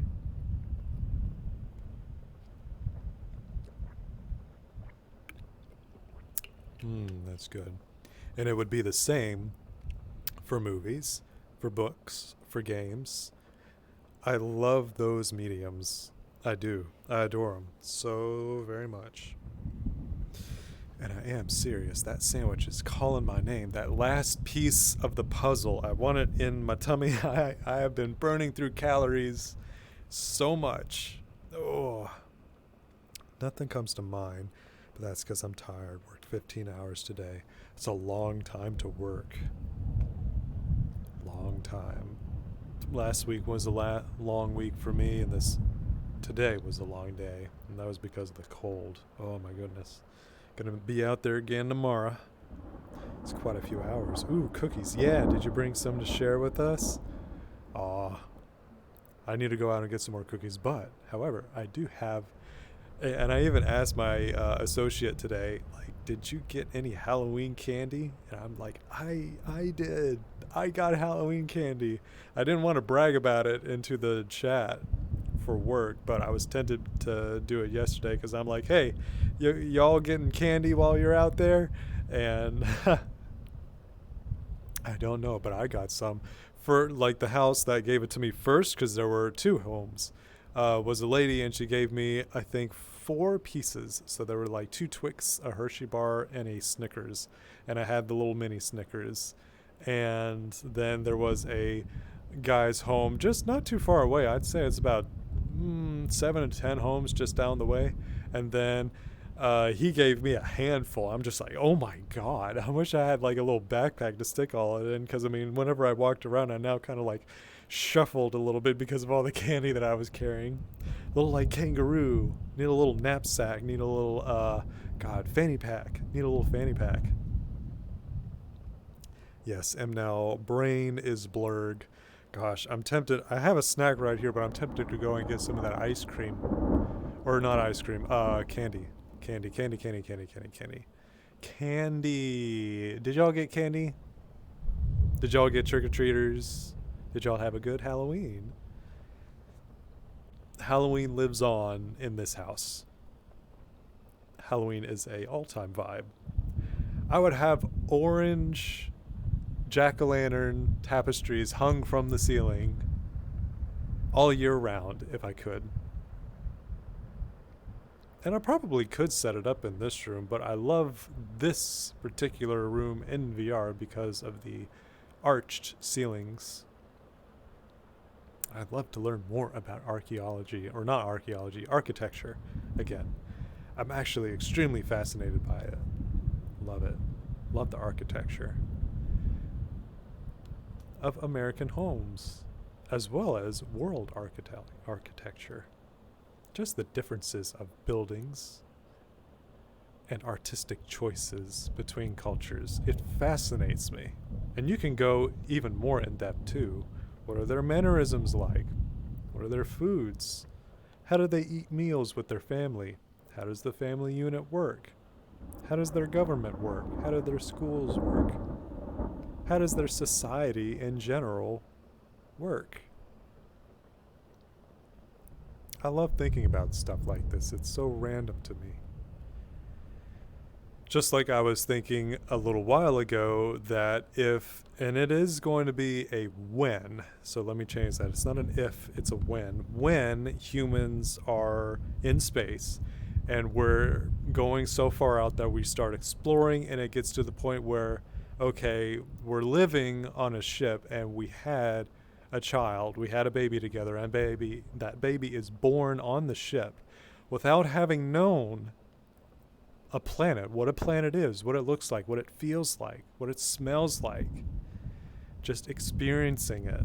I imagined that as a rite of passage per se, 18 years old or something, you get to go down to a planet. I don't think that they would wait that long. Like, hey, we want to bring you to Disney World on planet Earth, so we're going to go down there in May of next year on a spaceship. And it's like, what would that look like? But I do believe that when the event happens, that they do go to a planet and land for the first time. It's going to be an event. It is. It's going to be like a birthday to them. They might even do it for their birthday. But that's some of Bat's thoughts. And also, it's still kind of cold in this room. I want to play another video for y'all, but I haven't seen this one yet.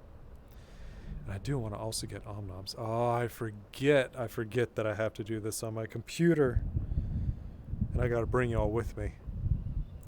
Don't worry. If y'all can hear me, I am going to meander around a little bit, but if I can remember to be in front of my bed and put myself right up against, and this is where my computer is right in front of me, substantial amount of space. I'm a small bean, which would come to a surprise. I'm not actually as tall as Sherwood. Sherwood is an amazingly tall and gangly bean. Love him to death. Bwah. Absolutely adorable.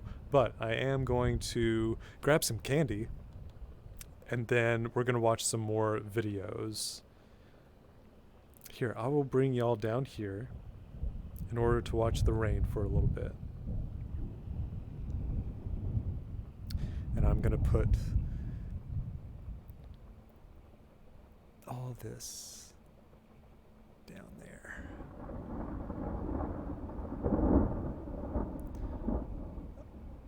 I like doing my framing so much.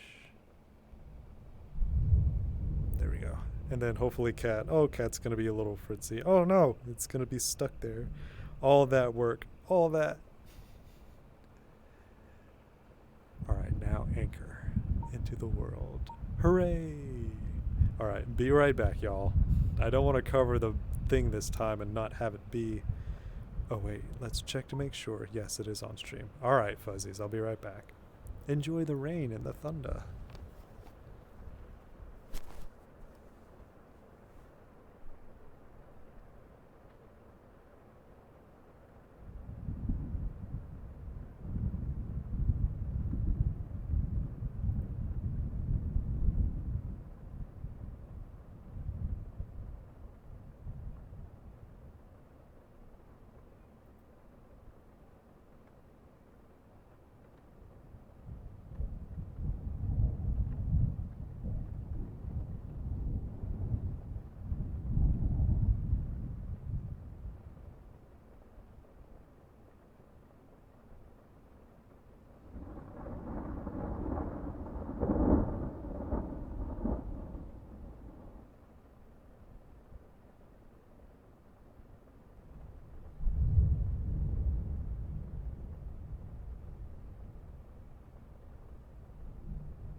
All right. And I was bad again. I saw that sandwich and I'm like, ow. I was like, ow. Ow. Oh, it's down here. Let's reset. I was like, ow. I took 2 bites, but gosh, I am going through so many calories. My goodness. I really need to get a protein shake canister. I should be going out tomorrow in order to put air in my tires because it is changing the temperature of my tires right now, and I'm just like, oh boy. So I need to go out probably tomorrow morning whenever it's, really cold, just be like, hey, this is when the tire is at its like normalist temperature, and that's when it needs to be. So before it gets too hot and it kind of is not as exact. I don't know cars that well, but I think that's how it's been like taught to me. I'd love to learn more about cars though. But hey, welcome back. Hello everyone. How are y'all? Ugh. Oh, look at that lighting. So warm. Oh, gosh. That sandwich though. Oh my gosh. I'm wondering if Subway also does soups because, oh man, I would love a soup.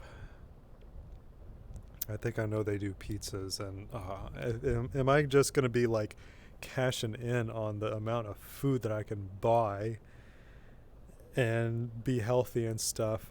I guess the pizza might not be as healthy. Maybe. Oh my gosh, I still need to make some popcorn. Oh my gosh, I'm just eating so much. I'm such a gangly bean, just like Sherwood. He'd be burning through a lot of calories too because of his soccer, his football.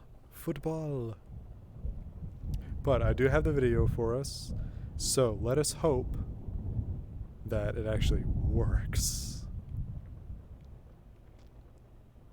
so that I don't have to do anything too crazy out here. Alright, and then I also have to anchor it to the world, and now I can move y'all so that I can help and be not too far away. And I might have to be like down a little bit. Yoink. There we go. Hey, that works out perfectly. So that I'm not too obtrusive into the film and I'm still like, oh, right here. Awesome. All right. Fingers crossed. Oh, quick question. And I'll pause. Rogue One. Has anyone not seen Rogue One, Star Wars? And if y'all haven't, do you mind talking about spoilers? Because I haven't seen this, but it talks about the director's cut of the original Rogue One, and I'm almost 100% positive this is going to involve spoilers for the actual movie. Whoa. And this is my favorite Star Wars film. Excuse me.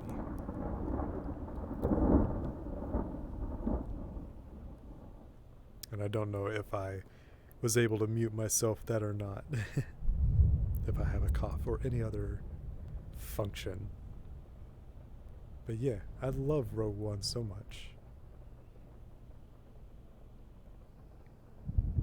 One came out, fans were quick to notice that several iconic shots from the trailer were nowhere to be found in the final film. And that's because during post-production, the film went through significant rewrites and reshoots, dramatically altering the movie, leaving many fans to wonder what Gareth Edwards' original version of Rogue One would have been like. So let's dive in and find out. Ever since Star Wars first came out, many fans have joked about one of the film's glaring plot holes. Why would the Empire build the Death Star with such a major design flaw, where it could easily be destroyed with a well-placed torpedo hit? And while Rogue One answers this question, I think it's important to point out that this was never a plot hole. Hitting the exhaust port was not only a 1 in a million shot, great shot, kid, that was 1 in a million, but it took a wannabe Jedi using the Force to do it. Don't forget, not only does the first attempt by this guy fail, negative. It didn't go in. But by the end of the battle, the rebels are down to only a handful of ships, proving what a suicide mission this truly was. Plus, when Tarkin is informed of the station's weakness... Evacuate? In our moment of triumph? I think you overestimate their chances. He considers it insignificant, which also serves to illustrate the Empire's hubris, as foreshadowed by Vader earlier in the film. Don't be too proud of this technological terror you've constructed. The ability to destroy a planet is insignificant next to the power of the Force. Nevertheless, whether Rogue One was created to address a plot hole or not is inconsequential, as the story of the rebels stealing the Death Star plans always seemed to hold the promise of a potentially riveting movie. Yeah. I just started thinking, you know, that idea from the opening crawl of New Hope, of stealing the Death Star plans, you know, it's just a bit of backstory, but it seemed like, you know, that could be a pretty compelling film just by itself. During production of Revenge of the Sith, George Lucas began planning for a live-action Star Wars television series to follow that would be set between the time of the prequel and original trilogies. This inspired Lucas's visual effects supervisor, John Knoll, to write a short treatment for an episode depicting how the rebels stole the Death Star plans. He would call his episode Destroyer of Worlds, but after pitching it, he realized his story didn't quite align with the show's premise or timeline, which focused on criminal and political power struggles during the period when the Empire is trying to take things over. Regardless, the series would never be made anyway. Fast forward several years to Disney's acquisition of Lucasfilm, which saw Kathleen Kennedy, Lucasfilm's newly appointed president, announce that she planned to create standalone movies distinct from the Skywalker saga, inspiring Knoll to pitch his idea again, worried he'd always regret it if he didn't. And he came in and essentially pitched the idea that's spelled out in the opening crawl of New Hope,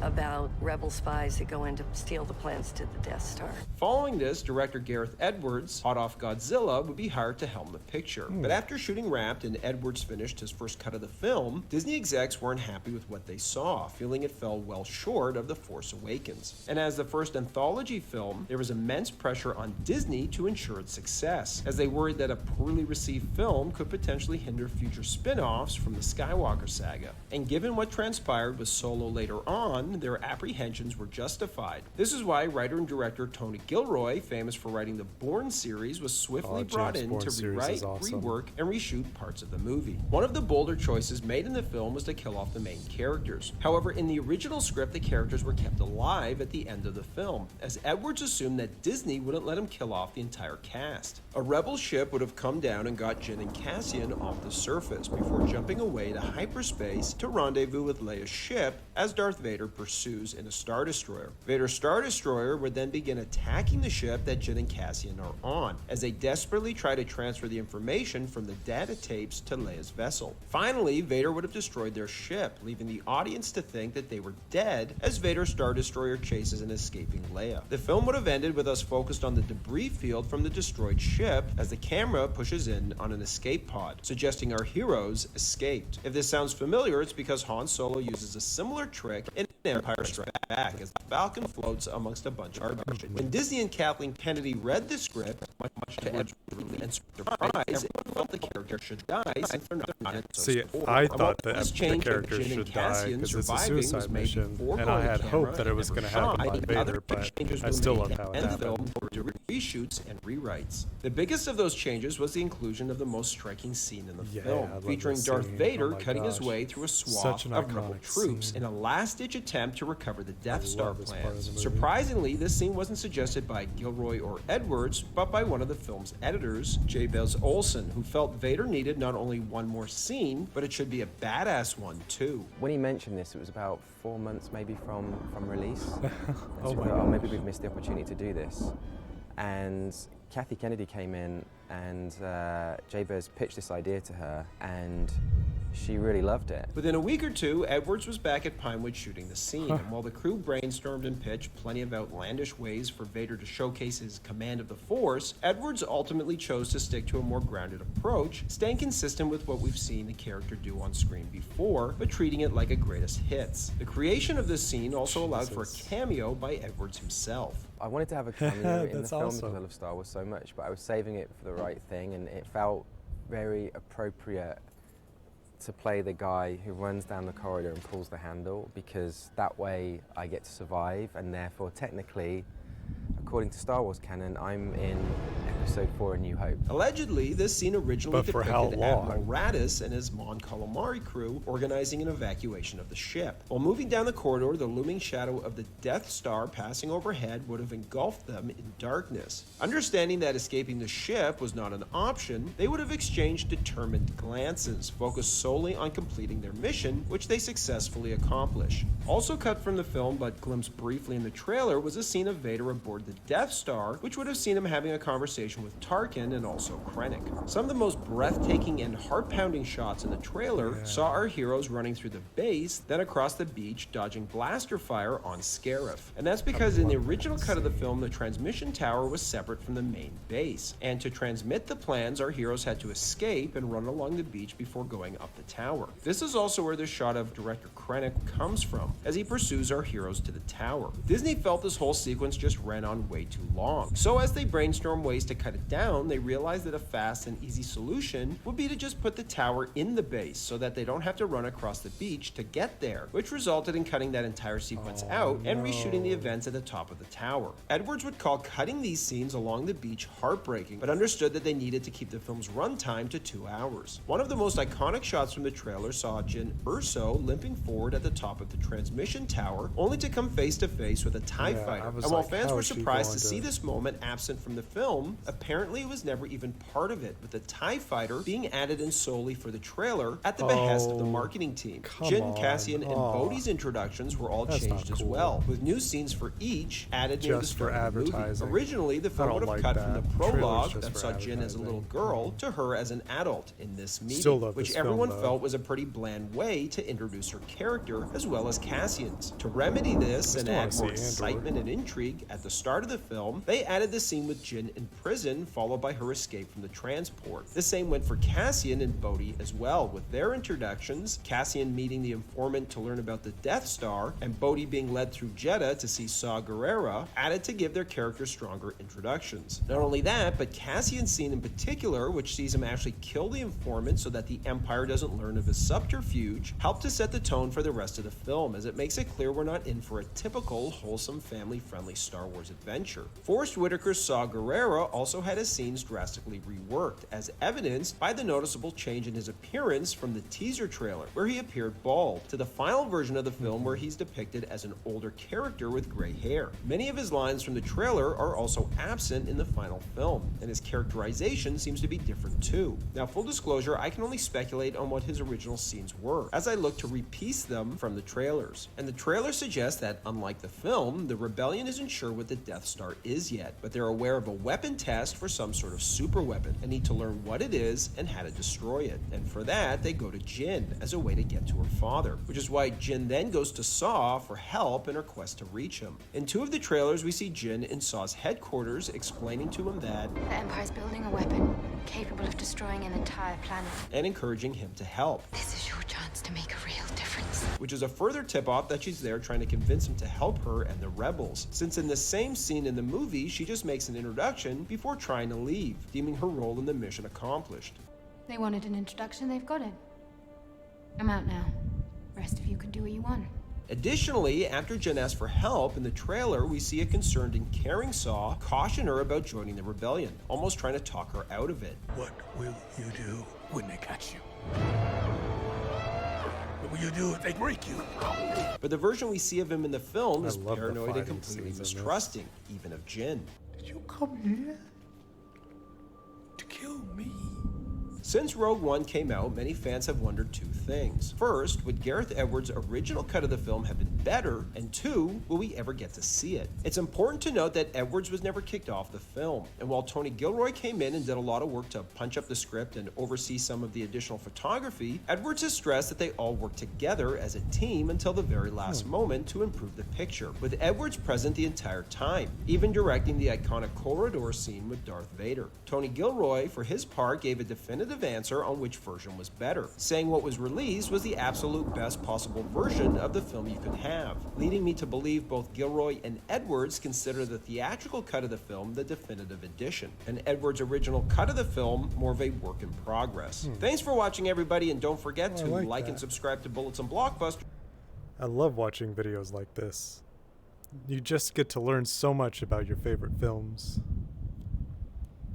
I've got to find time to absorb this new 6-hour documentary on EVE Online. Oh my gosh, 6 hours? That's a really long documentary. That's like Band of Brothers length. My goodness. All Lord of the Rings extended cuts. I think that makes up over 8 hours of the day just for the original trilogy. And then if you were to put in the Hobbit series, I don't know how much more that would put in. That's probably going to put it up to like, man, I want to say 15 to 17 hours. And then there's also the old animated Hobbit, that if you include that too, you're looking at a full days and nights of all Lord of the Rings.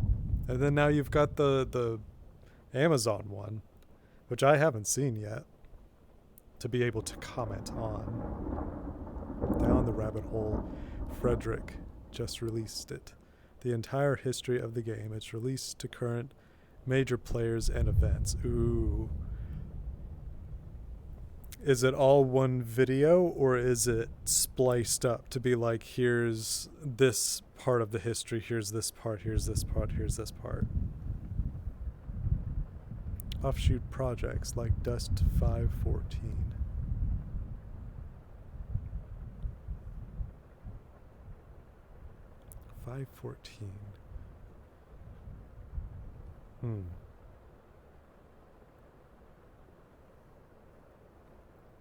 I'm curious, just because I'm feeling the om-noms again, and I need to put up another video.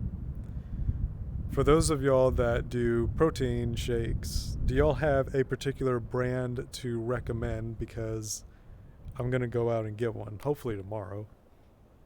Because I should be more local, so that as soon as I clock out, I can go right to the store and grab it and not have to waste any time in getting back home. Because it's like a fight against traffic now. My gosh. I thought I had to fight traffic before. No, this is much worse. Alright, so I need to go and put up the other video. But, what to watch? I have tons in order to be favorited. Oh, wow. Hang on. One big whopping video. I think it's broken up using YouTube's chapter system. I like the chapter system. It's a fun one. And if they're all like neatly labeled too. Gold Standard Whey Chocolate. Gold Standard's Whey Chocolate. I'm a fan of chocolate too.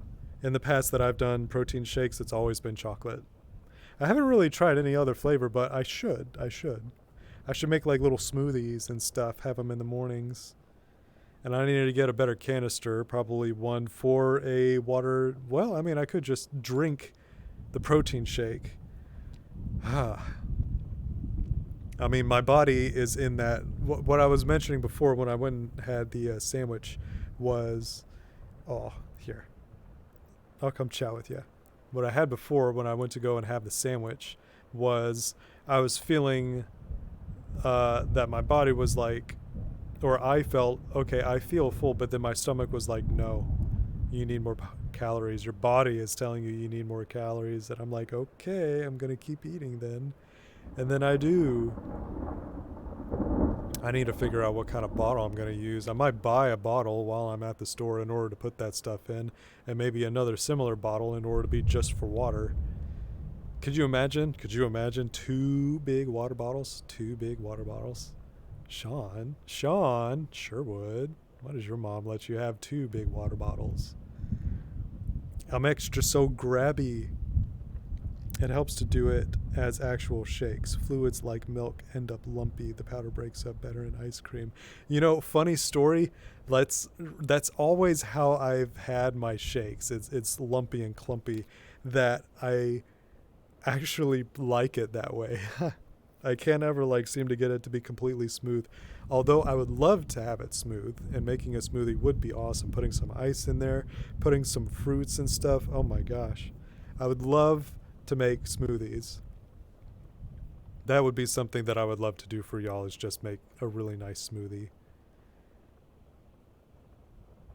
Those would be bat drinks. Y'all want fruity drinks? Bat's gotcha. Sherwood's gotcha. Boop, boop, boop, boop, boop, boop, boop, boop, boop. Oh, this yellow. Oh, I need to put up another video. And I also need to like eat the little stuff that I have right here. But that sandwich, oh my gosh. I want to have some soup tomorrow. I can't forget. I can't forget. I want to have some soup. I want to have some nice warm soup. Gosh, make that soup and just have it in the car. But it's probably not going to remain that hot if I like cook it in the morning and put it in the thing and then have it for lunch. I don't know. I'd be surprised. Oh, Def, it works in smoothie form. The ice helps break it up good. And I've got good ice here. I do have good ice here. Bat is extra cozy right now. Extra cozy. But it's cold. It's cold. And I'm trying to keep the temperature not too hot in my apartment either, because my computer alone warms things up. It's always been that way. But I also have blowhigh here in order to help me keep warm. But if he blocks the hips, then I don't have hip tracking, which is what all the, Jeff Bezos and Bill Gates, Steve Jobs want. They want to hip track the bat for some reason. Why? Why do they want to hip track the bat? Y'all want a quick drinking game? Take a drink every single time Sean Sherwood grabs the camera and adjusts it, because he can't ever seem to stop doing it. Poor y'all. Alright, let's see. Alright, what was it that I wanted to go and grab?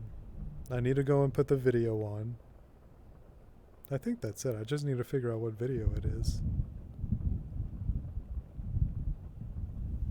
Ooh. Let's see. I have yet to go into this avenue. And it's one of my favorite ones. Oh, y'all get yellow Sherwood. Look at this. He looks like cheese. He was dipped in fondue. Oh my gosh, that's adorable. I need to mark that. That's so funny. Wonderful. Well, y'all hang tight. I'm going to grab a video. I'm going to put my headset down too. Give me a few moments.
Oh my gosh, I found a really good one that I haven't seen yet.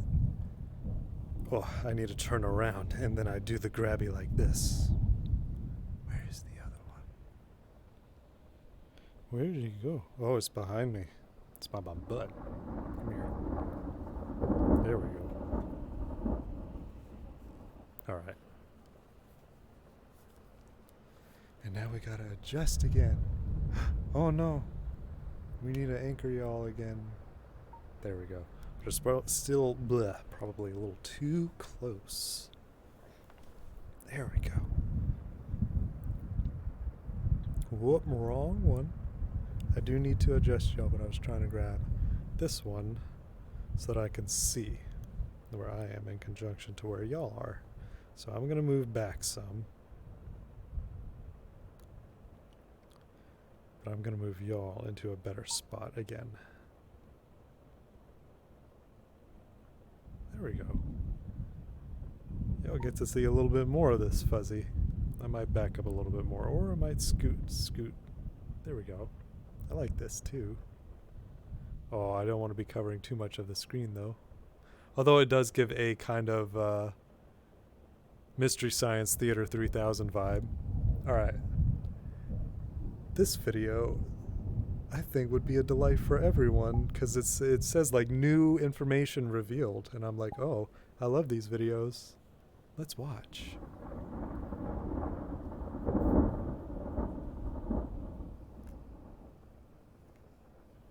The longer ones take a little while. I think it's about 20 minutes. Once it loads.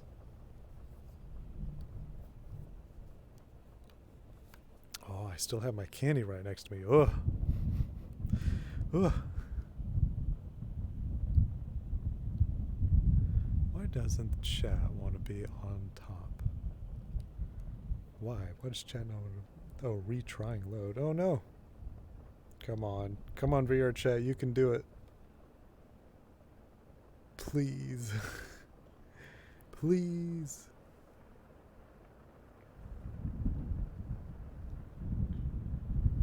Yay. Did you know that Miyamoto was originally going to have the Romani Ranch burned to the ground in Ocarina of Time? Or that Waluigi was basically created to annoy players and get them fired up for rematches in Mario Tennis? Or did you know that Pokemon Snap's team recorded themselves pretending to be Pokemon as animation references? Lately, we've been crawling through hundreds of Japanese magazines looking for interesting tidbits to translate, and that's where most of today's facts came from. Oh, awesome. We stumbled upon a few interviews for N64 games during our research, all of which were bursting with facts we'd never heard before, probably because they've never made it to the West. So unless you lived in Japan in the late 90s, you probably haven't heard any of the stuff in this video. This video is going to focus on facts from N64 games like Ocarina of Time, Pokemon Snap, and a couple Mario titles. So let's jump right into it with a Shigeru Miyamoto interview all about Ocarina of Time's development from 64 Dream Magazine's January '99 issue. Early in the article, the interviewer puts pressure on Miyamoto, asking why development on Ocarina seemed to be so troubled, and why the game had multiple delays. After some badgering, Miyamoto opens up and admits he's a little embarrassed that the game took so long to make after they originally planned for it to be done in just 2 years. Miyamoto mentions how he only joined the Ocarina team sometime in 1997 when they really needed to buckle down and get a demo ready for Nintendo's Space World event that same year. Before he got involved, Ocarina's development was in a bit of a mess, partly because there wasn't a clear chain of command. There were 5 equally ranked directors on the team, and anyone who's beaten Ocarina and watched the credits will know these directors were Eiji Aonuma, Toru Osawa, Yoichi Yamada, Yoshiaki Koizumi, and programming director Toshio Iwawaki. When Miyamoto came into the picture, he basically became the big boss and started making tough decisions, like helping the team work out what needed to be cut and what needed to be further developed. If it looked like development was going poorly, it's simply because no one has ever tried to make a game like Ocarina before. You can't even guess how long it takes to make a game like that. The 5 directors felt very strongly about Ocarina not being just an ordinary game, and put in lots of diverse dungeons, side quests, and mini-games. But Miyamoto felt that having so much stuff made everything too branched out and hard for players to understand. To make things more comprehensible, apparently, the team ended up adjusting the main plot to be more linear. As you might expect, this means Ocarina of Time has tons of unused ideas and cut content, which Miyamoto divulges in the interview. One of these ideas was that Kaepora Gaebora was going to have a split personality. When asked about why this didn't make the cut, Miyamoto replied, "We wanted to do that, but we wouldn't have had it ready in time for Christmas. If only we had another half a year." When Nintendo started making the game, they knew they wanted folks to be able to free play the game's titular Ocarina. However, until about halfway through development, they didn't have any solid ideas for using the Ocarina. If playing it actively made something happen, wouldn't that be more enjoyable than using some other item? But we were incredibly worried about players finding it annoying to play the ocarina, and actually thought about including an automatic playing mode. But as we continued development, we gained more confidence in the ocarina system and figured that everyone's gonna like this. As well as an automatic ocarina mode, Nintendo also cut smaller details like a bed that hugged the player. Basically, when Link got in bed, it'd suddenly wrap around him, presumably to tuck him in. This would have been one more feature to help shape the game's identity. Miyamoto puts it in the same ballpark of small details, like making the frogs sing in a choir or having the rocks laugh. On top of being producer, Miyamoto had a few specific jobs on Ocarina, like writing a few characters like Kapora Gabora and coming up with stuff for Lon Lon Ranch like Talon and Ingo. When Miyamoto first made Talon and Ingo, everyone on the team turned around and said, "You just made Mario and Luigi." So old Shigeru was like, "Whatever, I do what I want," and made them even more like Mario and Luigi. Miyamoto laments that he didn't have the time to flesh out the ranch more, and goes on to say, "Most of the characters there don't have any animations while they say their lines, but Ingo, who I worked on, does." But he moves with regret, like he realizes it's unfair only he does. Ingo was also supposed to become deranged and set the ranch on fire. Then Link'd have to open the stable fence to let the horses escape.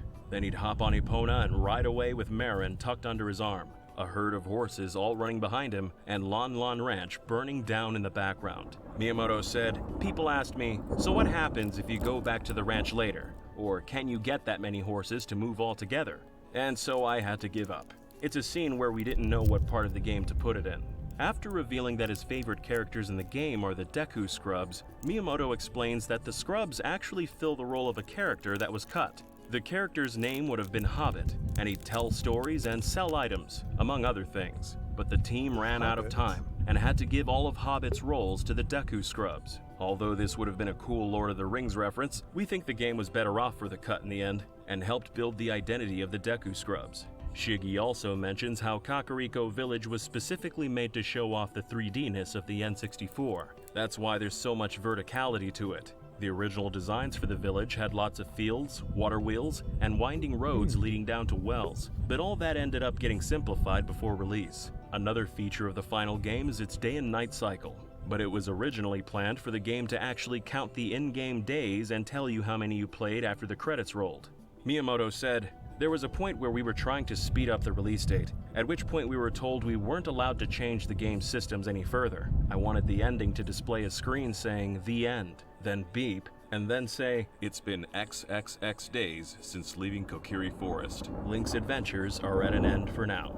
In another 64 Dream interview we translated from a year earlier, Miyamoto mentioned how although it might take the average Joe 30 to 40 hours to beat Ocarina, he specifically aimed for expert players like professional debuggers to be able to beat it in 5 hours. We think it's interesting that Miyamoto seemed to be encouraging speedrunning of the game before speedrunning even really took off. And we can't help but wonder how the cut days played notification might have impacted speedrunning as a whole. Maybe we'd be measuring Zelda speedruns by in-game days. Ocarina of Time had an interesting development with many twists and turns, but the game's meandering development seems tame compared to our next N64 title. Pokémon Snap started its life as 3 separate experiments, none of which had Pokémon. So how did the game come together? And what prompted its creation in the first place? Well, we found tons of new info in a Pokémon Snap developer roundtable interview in 64 Dream's May '99 issue. We had the entire thing translated, and to make sure we got the right context for it all, we also translated an interview from Shigesato Itoi's website 1101.com for good measure. Although Pokémon Snap didn't release until 1999, the game's origins go almost as far back as the production of the N64 itself. Back in Japan in the mid-90s, video game creators everywhere had become unsatisfied after being forced to make low-quality games on systems like the Super Nintendo, and the market was in a tough place. Developers like Miyamoto, Itoi, and Satoru Iwata all felt it in the air, and started to think of what they could do to support these struggling developers. They ultimately decided to put together a new team at Nintendo that'd hire in new talent and give them all the freedom to make something new, possibly for a certain N64 add-on that wouldn't be releasing for quite some time after launch. In 1994, Nintendo put out an ad in Famitsu magazine, with Itoi choosing the project name and personally making the ad. Over 550 ended up applying, which took days for the 4 committee members, Itoi, Miyamoto, Iwata, and Chunsoft's Koichi Nakamura, to review. They whittled that number down to just 50 and decided to interview the remaining applicants in a hotel conference room over the course of 2 days. And this is where 64 Dream gives us a unique glimpse at the applicant's perspective. Yamamoto was one of the folks who applied and ultimately got the spot on the team. Here he recounts his experience of the process, saying, "I wrote a letter but didn't hear anything for a while, until around April when I got a letter back saying they wanted to meet and talk. So when I went to the meeting place at the Imperial Hotel, there in the room were the 4 legendary figures of Shigesato Itoi, Shigeru Miyamoto, Koichi Nakamura, and President Iwata. The room was backlit, with the light to the back of the 4 of them. Then the person taking the interview sits alone in the chair. So it's like there's nothing around you, nowhere to run or hide, with the 4 interviewers backlit, their faces dark. 50 applicants became 11, and later that same year, the project officially started at Nintendo's Kanda offices. But when Yamamoto actually went to the office, there were just 4 staff members and 3 desks, and all the computers were still in their boxes. Iwata says this was because the devs they hired already had jobs, and Nintendo couldn't trust folks that caused trouble at their old workplace by quitting early. So not everyone could start until March of the next year. The devs got to work on 3 different experiments, one of them a camera game.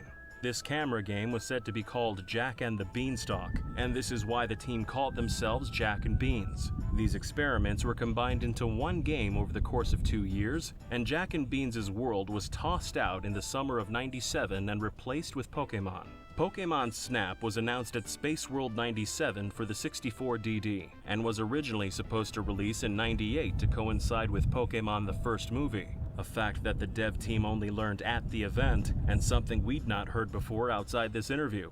In '98, the game also went from a 64DD title to a regular ROM cartridge, because Nintendo couldn't find a good release window for Snap on the 64DD. Not only this, but Also, other can y'all Pokemon hear games my like snack Stadium eating? were coming out 'Cause on I do have cartridges. myself muted So in the the team VR decided chat, it but I wouldn't do be wonder good if about it Snap here. existed as the only Pokemon game that Desktop. needed a 64DD.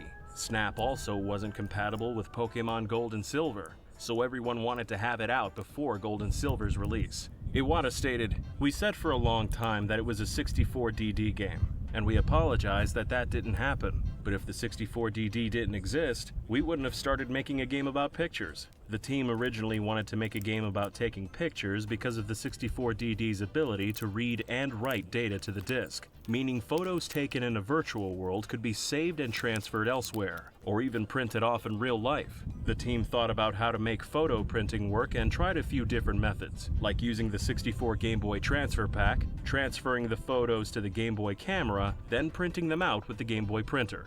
But the images came out in 2-bit grayscale, and only had a fraction of the impact you got from seeing the photos on a TV screen." Iwata said, "It was around then that HAL Lab hardware technician Tanimura used a video printer and threw together some stickers, and yet those stickers really won over a lot of people. They were incredibly useful, as when we handed them to people saying this is what we're able to make, they'd readily cooperate with us. Some companies got mad at us, saying, 'While we're glad you brought this plan to us, we really wish you hadn't come just 2 months before launch.'" So far, this 64 Dream interview has been among the game's producer Iwata, the director Yamamoto, and designer Shigefumi Kawase.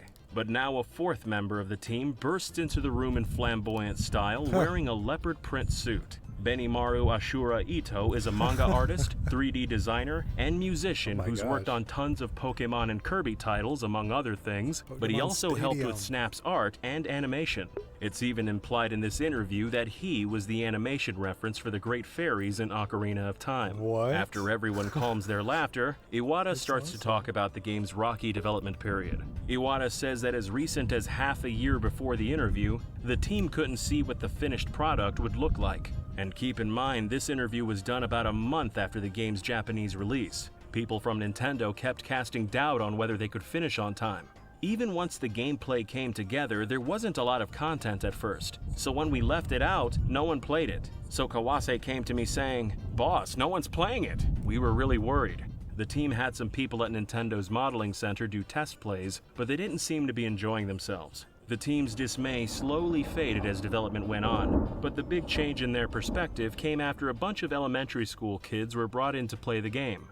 Iwata said, "The response from the kids was incredibly good. Their eyes sparkled and they rushed to the controllers as soon as break time finished. It was a big relief to us after over 3 years of tiring work. The input from these kids is actually why a main mechanic of the game was changed. To take photos in Pokemon Snap, players have to press the A button. But in development, it was the R button that snapped pictures. This was done to make it feel like people were actually taking a picture, like on a DSLR or disposable camera. Neat. One thing that the team had discussed since switching to the Pokemon IP was that there's a lot of kids that know about Pokemon but find RPGs too difficult. So the team wanted to make a game that small children could play and let them experience Pokemon. And when those elementary schoolers tested out the game, their little fingers struggled to reach the R trigger.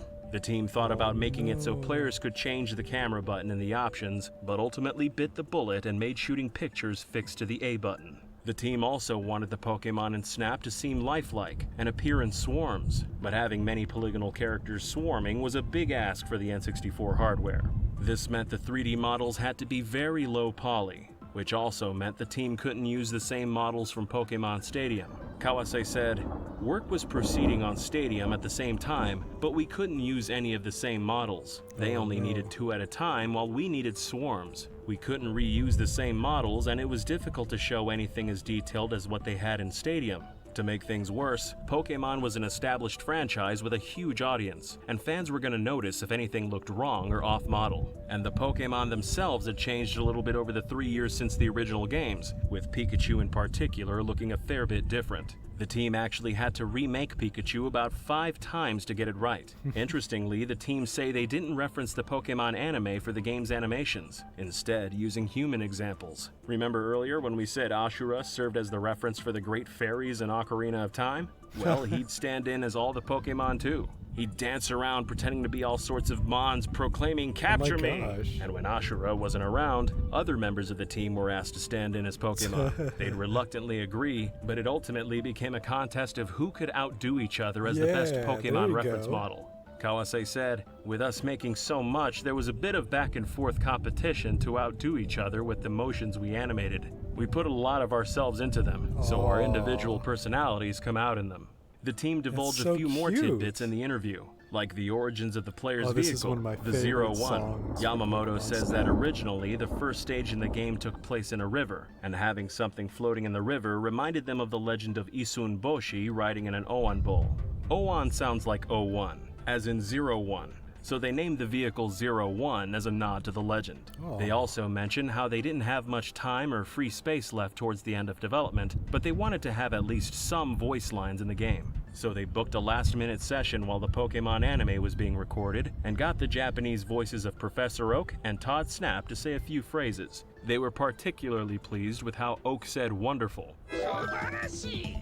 There were a fair few pieces of new info in that Pokemon Snap interview, but now it's time for some Mario. The info in this next segment comes from 2 more issues of 64 Dream, the July 99 and July 2000 issues. Here, the directors of Mario Golf and Mario Tennis, Shugo and Hiroyuki Takahashi, talk about working with Nintendo and reveal some behind-the-scenes secrets, including one funny fact that we saved for last. These 2 games were developed by Camelot Software Planning, and the interview starts with an interesting anecdote about the company. Camelot was founded on April 4th, 1994.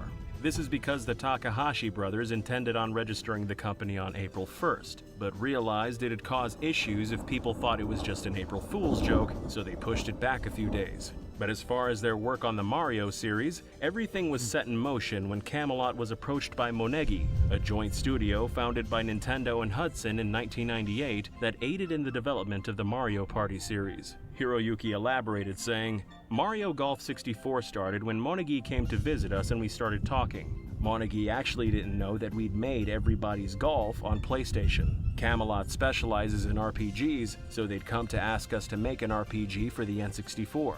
I think since we at Camelot already had all the tools to make an RPG, Monegi thought we could make one quickly. We'd finished work on Everybody's Golf and were working on Shining Force 3, which meant our R&D team had their hands free. So it was really great timing for Monegi to come." Camelot had gotten a reputation for specializing in RPG games, but they started having doubts about the market as it became full of cinematic and anime-like RPGs. Not once to just go with the trends, the team wanted to make something they actually believed in, but wanted to take a look at the N64 hardware before they decided what that was. To their surprise, Monegi sent them a suite of development tools right away, which really showed Camelot how serious Monegi was. The brothers had heard it was difficult to develop for the N64 and thought it'd take quite some time to put together what they need for an RPG. So they decided to make a game while they learned the development tools instead, and decided to make a golf game as a test in 1 to 2 months. Hiroyuki said, "The N64 had few titles available at the time, and we're good at making games in quite a short time span, so we might as well play to our strengths. Also, having made Everybody's Golf, we were confident in making another golf game." The Takahashi brothers aren't really fans of simulation-style golf games, but they loved Mario Open Golf for the Famicom, so that's the style they aimed for. Nintendo had recently announced a golf game for N64 tentatively titled Nintendo Golf, so the brothers were eager to put out their game first and be the de facto N64 golf title. As it turns out, Nintendo Golf was scrapped, so in hindsight, they probably could have taken their time. The prototype Camelot put together had stylized characters that wouldn't look out of place in a Nintendo game, but it was all original. Shugo goes on to say, "We talked about how if we're working with Nintendo anyway, then we should make something good enough that they ask us to put Mario in it. Later, once it was taking shape as a product, Nintendo suggested that we use Mario in it. We didn't think it would ever actually happen. We were extremely happy about that." Apparently, someone from Nintendo of America said to Nintendo proper, "If Camelot's making it, then it should be Mario Golf 64. The Takahashi brothers had always admired Nintendo games, particularly those by Miyamoto, and Super Mario was what inspired them to get into this industry in the first place, so for them getting to make Mario Golf 64 was a dream come true. So essentially, the team won Nintendo over by just being good developers. Then they went on to make over a dozen Mario sports games, with their next N64 title being Mario Tennis. Which brings us to our next interview with the Takahashis, all about Mario Tennis. Mario Golf released in Japan in June 1999, and Mario Tennis came out just 13 months later. So in this July 2000 issue, the interviewer opens up by asking how long did it take to develop Mario Tennis? The answer? Just 7 to 8 months. This time, the team planned on using Mario from the get-go, and gambled on asking Nintendo to let them use Mario again. They expected to get the official go-ahead, so they already had the characters in a demo in a playable state, and presented it to Miyamoto, who was apparently very happy with it. The brothers chose to make a tennis game this time, as it was one of the sports they genuinely liked. They felt that if it wasn't based on a sport they actually enjoyed, they couldn't have made it as attractive as a game. Hiroyuki said, "Like with the Famicom game Tennis, it was really good for its time. I also played a bit of Mario's Tennis on the Virtual Boy. While it was good, it had parts a tennis player would find lacking. We got really into all kinds of competitive ball sports and came up with ideas to make games that play different from what's out there." Interestingly, the duo actually looked for a Virtual Boy to buy for research, but no one was selling one. They ended up having to borrow one from Nintendo. Viper. Here, the interviewer Viper, jokes if the brothers were into any other competitive ball sports, and Shugo claps back saying they were actually world-class bowlers when they were kids, and even trained with pro bowlers like Ritsuko Nakayama and Masaaki Saijo. Then the interviewer asks if Mario Bowling 64 was on the cards, but the brothers apparently think bowling doesn't have much depth as a competitive sport, and that sports with an intellectual back and forth are more suitable for video games. Hiroyuki elaborates, "Sports like golf have a much higher knowledge threshold. Tennis as well required a lot of cerebral play back in the era of McEnroe and Connors. More modern tennis is a lot more about the athletic side of things. Too much is decided in a single hit. That's why I really don't enjoy watching modern pro tennis. If it isn't something that's fundamentally fun to watch, it won't make for an interesting game. That's why our vision of Mario Tennis 64 was to revive the last generation of tennis that everyone enjoyed watching on satellite, or at least something like it." The brothers hadn't played tennis in 10 or so years, but the 5 years before then they took it very seriously and spent most of their vacation time playing tennis. To prepare for making Mario Tennis 64, the brothers started watching a ton of tennis on satellite TV, but were surprised what tennis had become. with it emphasizing the athletic side rather than mind games. I think But when Super Mario Tennis Mario was taking shape, Strikers it started to remind the is a team of really what fun tennis game. used to be like, I don't think I've even with really played it, unrealistic though. things like special moves. Compared to golf, tennis has a lot more emphasis on the contest about against to the admit opponent. But when you look at Mario characters, they're all hard to hate. This was a problem for the team, because they wanted a character that'd get players riled up and wanting revenge. So Camelot came up with Waluigi to fulfill that role, and get people fired up to fight harder. And you know, they also wanted to give Luigi a rival character for doubles. They put a lot of thought into doubles and were a bit stumped about who to pair Peach up with. Nintendo turned around and said they had this girl Daisy already, so Camelot threw her in the game too. Hiroyuki talked more about their pursuit of teams for doubles, saying, "From there we talked about giving Wario and Waluigi girlfriends too, but Miyamoto said he didn't want to see Wario and Waluigi's girlfriends." Then Shugo chimes in saying, "You can more or less imagine what they'd be like. Part of me wishes we had pairs so everyone could do couples doubles matches." Then Hiroyuki finishes saying, "You would have seen Wario's girlfriend if only Miyamoto gave us the go-ahead." Now, we've talked about a Wario Peachy character before that was mentioned in another interview, which would have been essentially a Wario-esque version of Peach. But here the Takahashi brothers imply they were wanting to make a Wario Daisy counterpart as well. What's funny about this is that 6 years earlier, a 1994 Super Mario Land 2 manga features Wario brainwashing Daisy into becoming Wario Daisy, and Daisy starts to act more like Wario. As of the end of April 2000, Mario Tennis was about 80% complete. None of the voices were in the game yet. They're one of the last things to go in.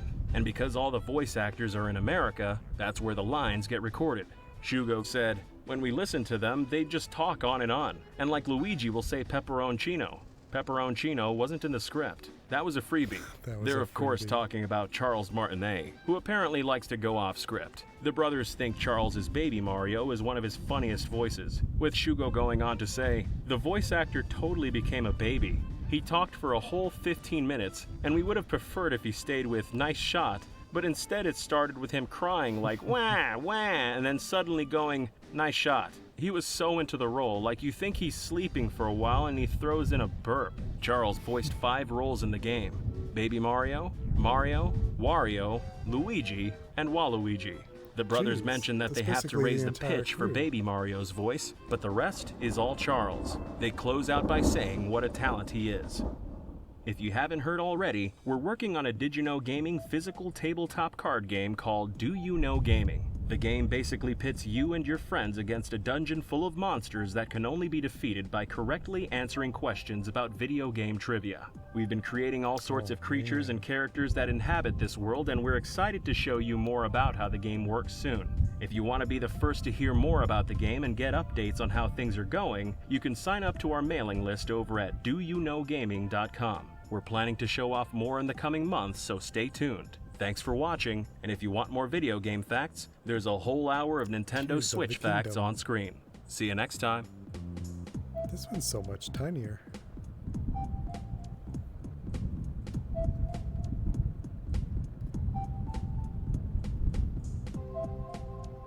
Well, that was a really nice video in order to watch.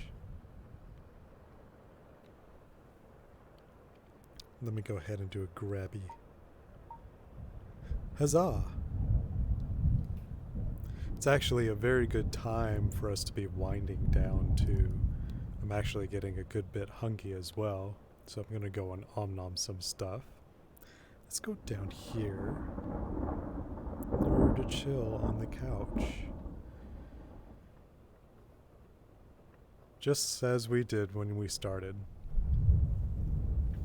I'll be getting us all set and ready in order to go on a little field trip and find somebody in order to enjoy for the rest of the evening. Ugh. I did not know that it wouldn't mute me when I mute myself in VR.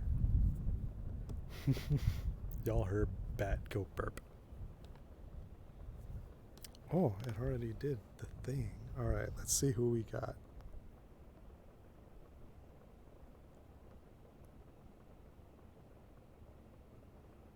Oh, I see a horror film, or a horror game rather.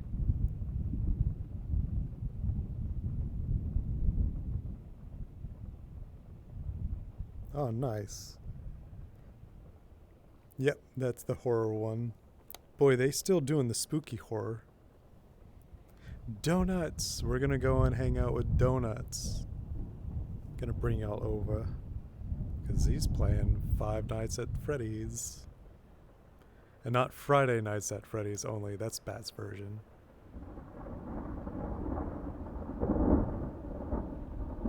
There we go. So we do have the little raid or field trip going now. Gonna be bringing y'all over to OK Donuts. Very cute Snake Bean. Love his streams. He's got very cute energy. And I'm going to be watching too. Because I honestly haven't really seen any Five Nights at Freddy's. But while we wind down for the evening, thank y'all so much for your time and coming and hanging out with me. I've missed y'all. I've been doing a lot of night in the woods lately. I wanted to like sit down and chill and just lay, not do anything too much, and watch some videos and just chat with y'all, see how y'all are doing. Y'all got to hear me eat my Halloween candy. I didn't mean to go too far into the Om and stuff, but I guess it sounded like I was like standing or sitting rather right next to like a movie experience, like, oh, Sean, you're eating so many snacks. I'm like, I know, slurping on the Coke. But I hope y'all have a wonderful evening. Thank y'all so much for coming and hanging out with me. I hope y'all have a wonderful night. Be cozy, stay warm, and y'all have a wonderful night. Nighty night, y'all. Have a blessed one.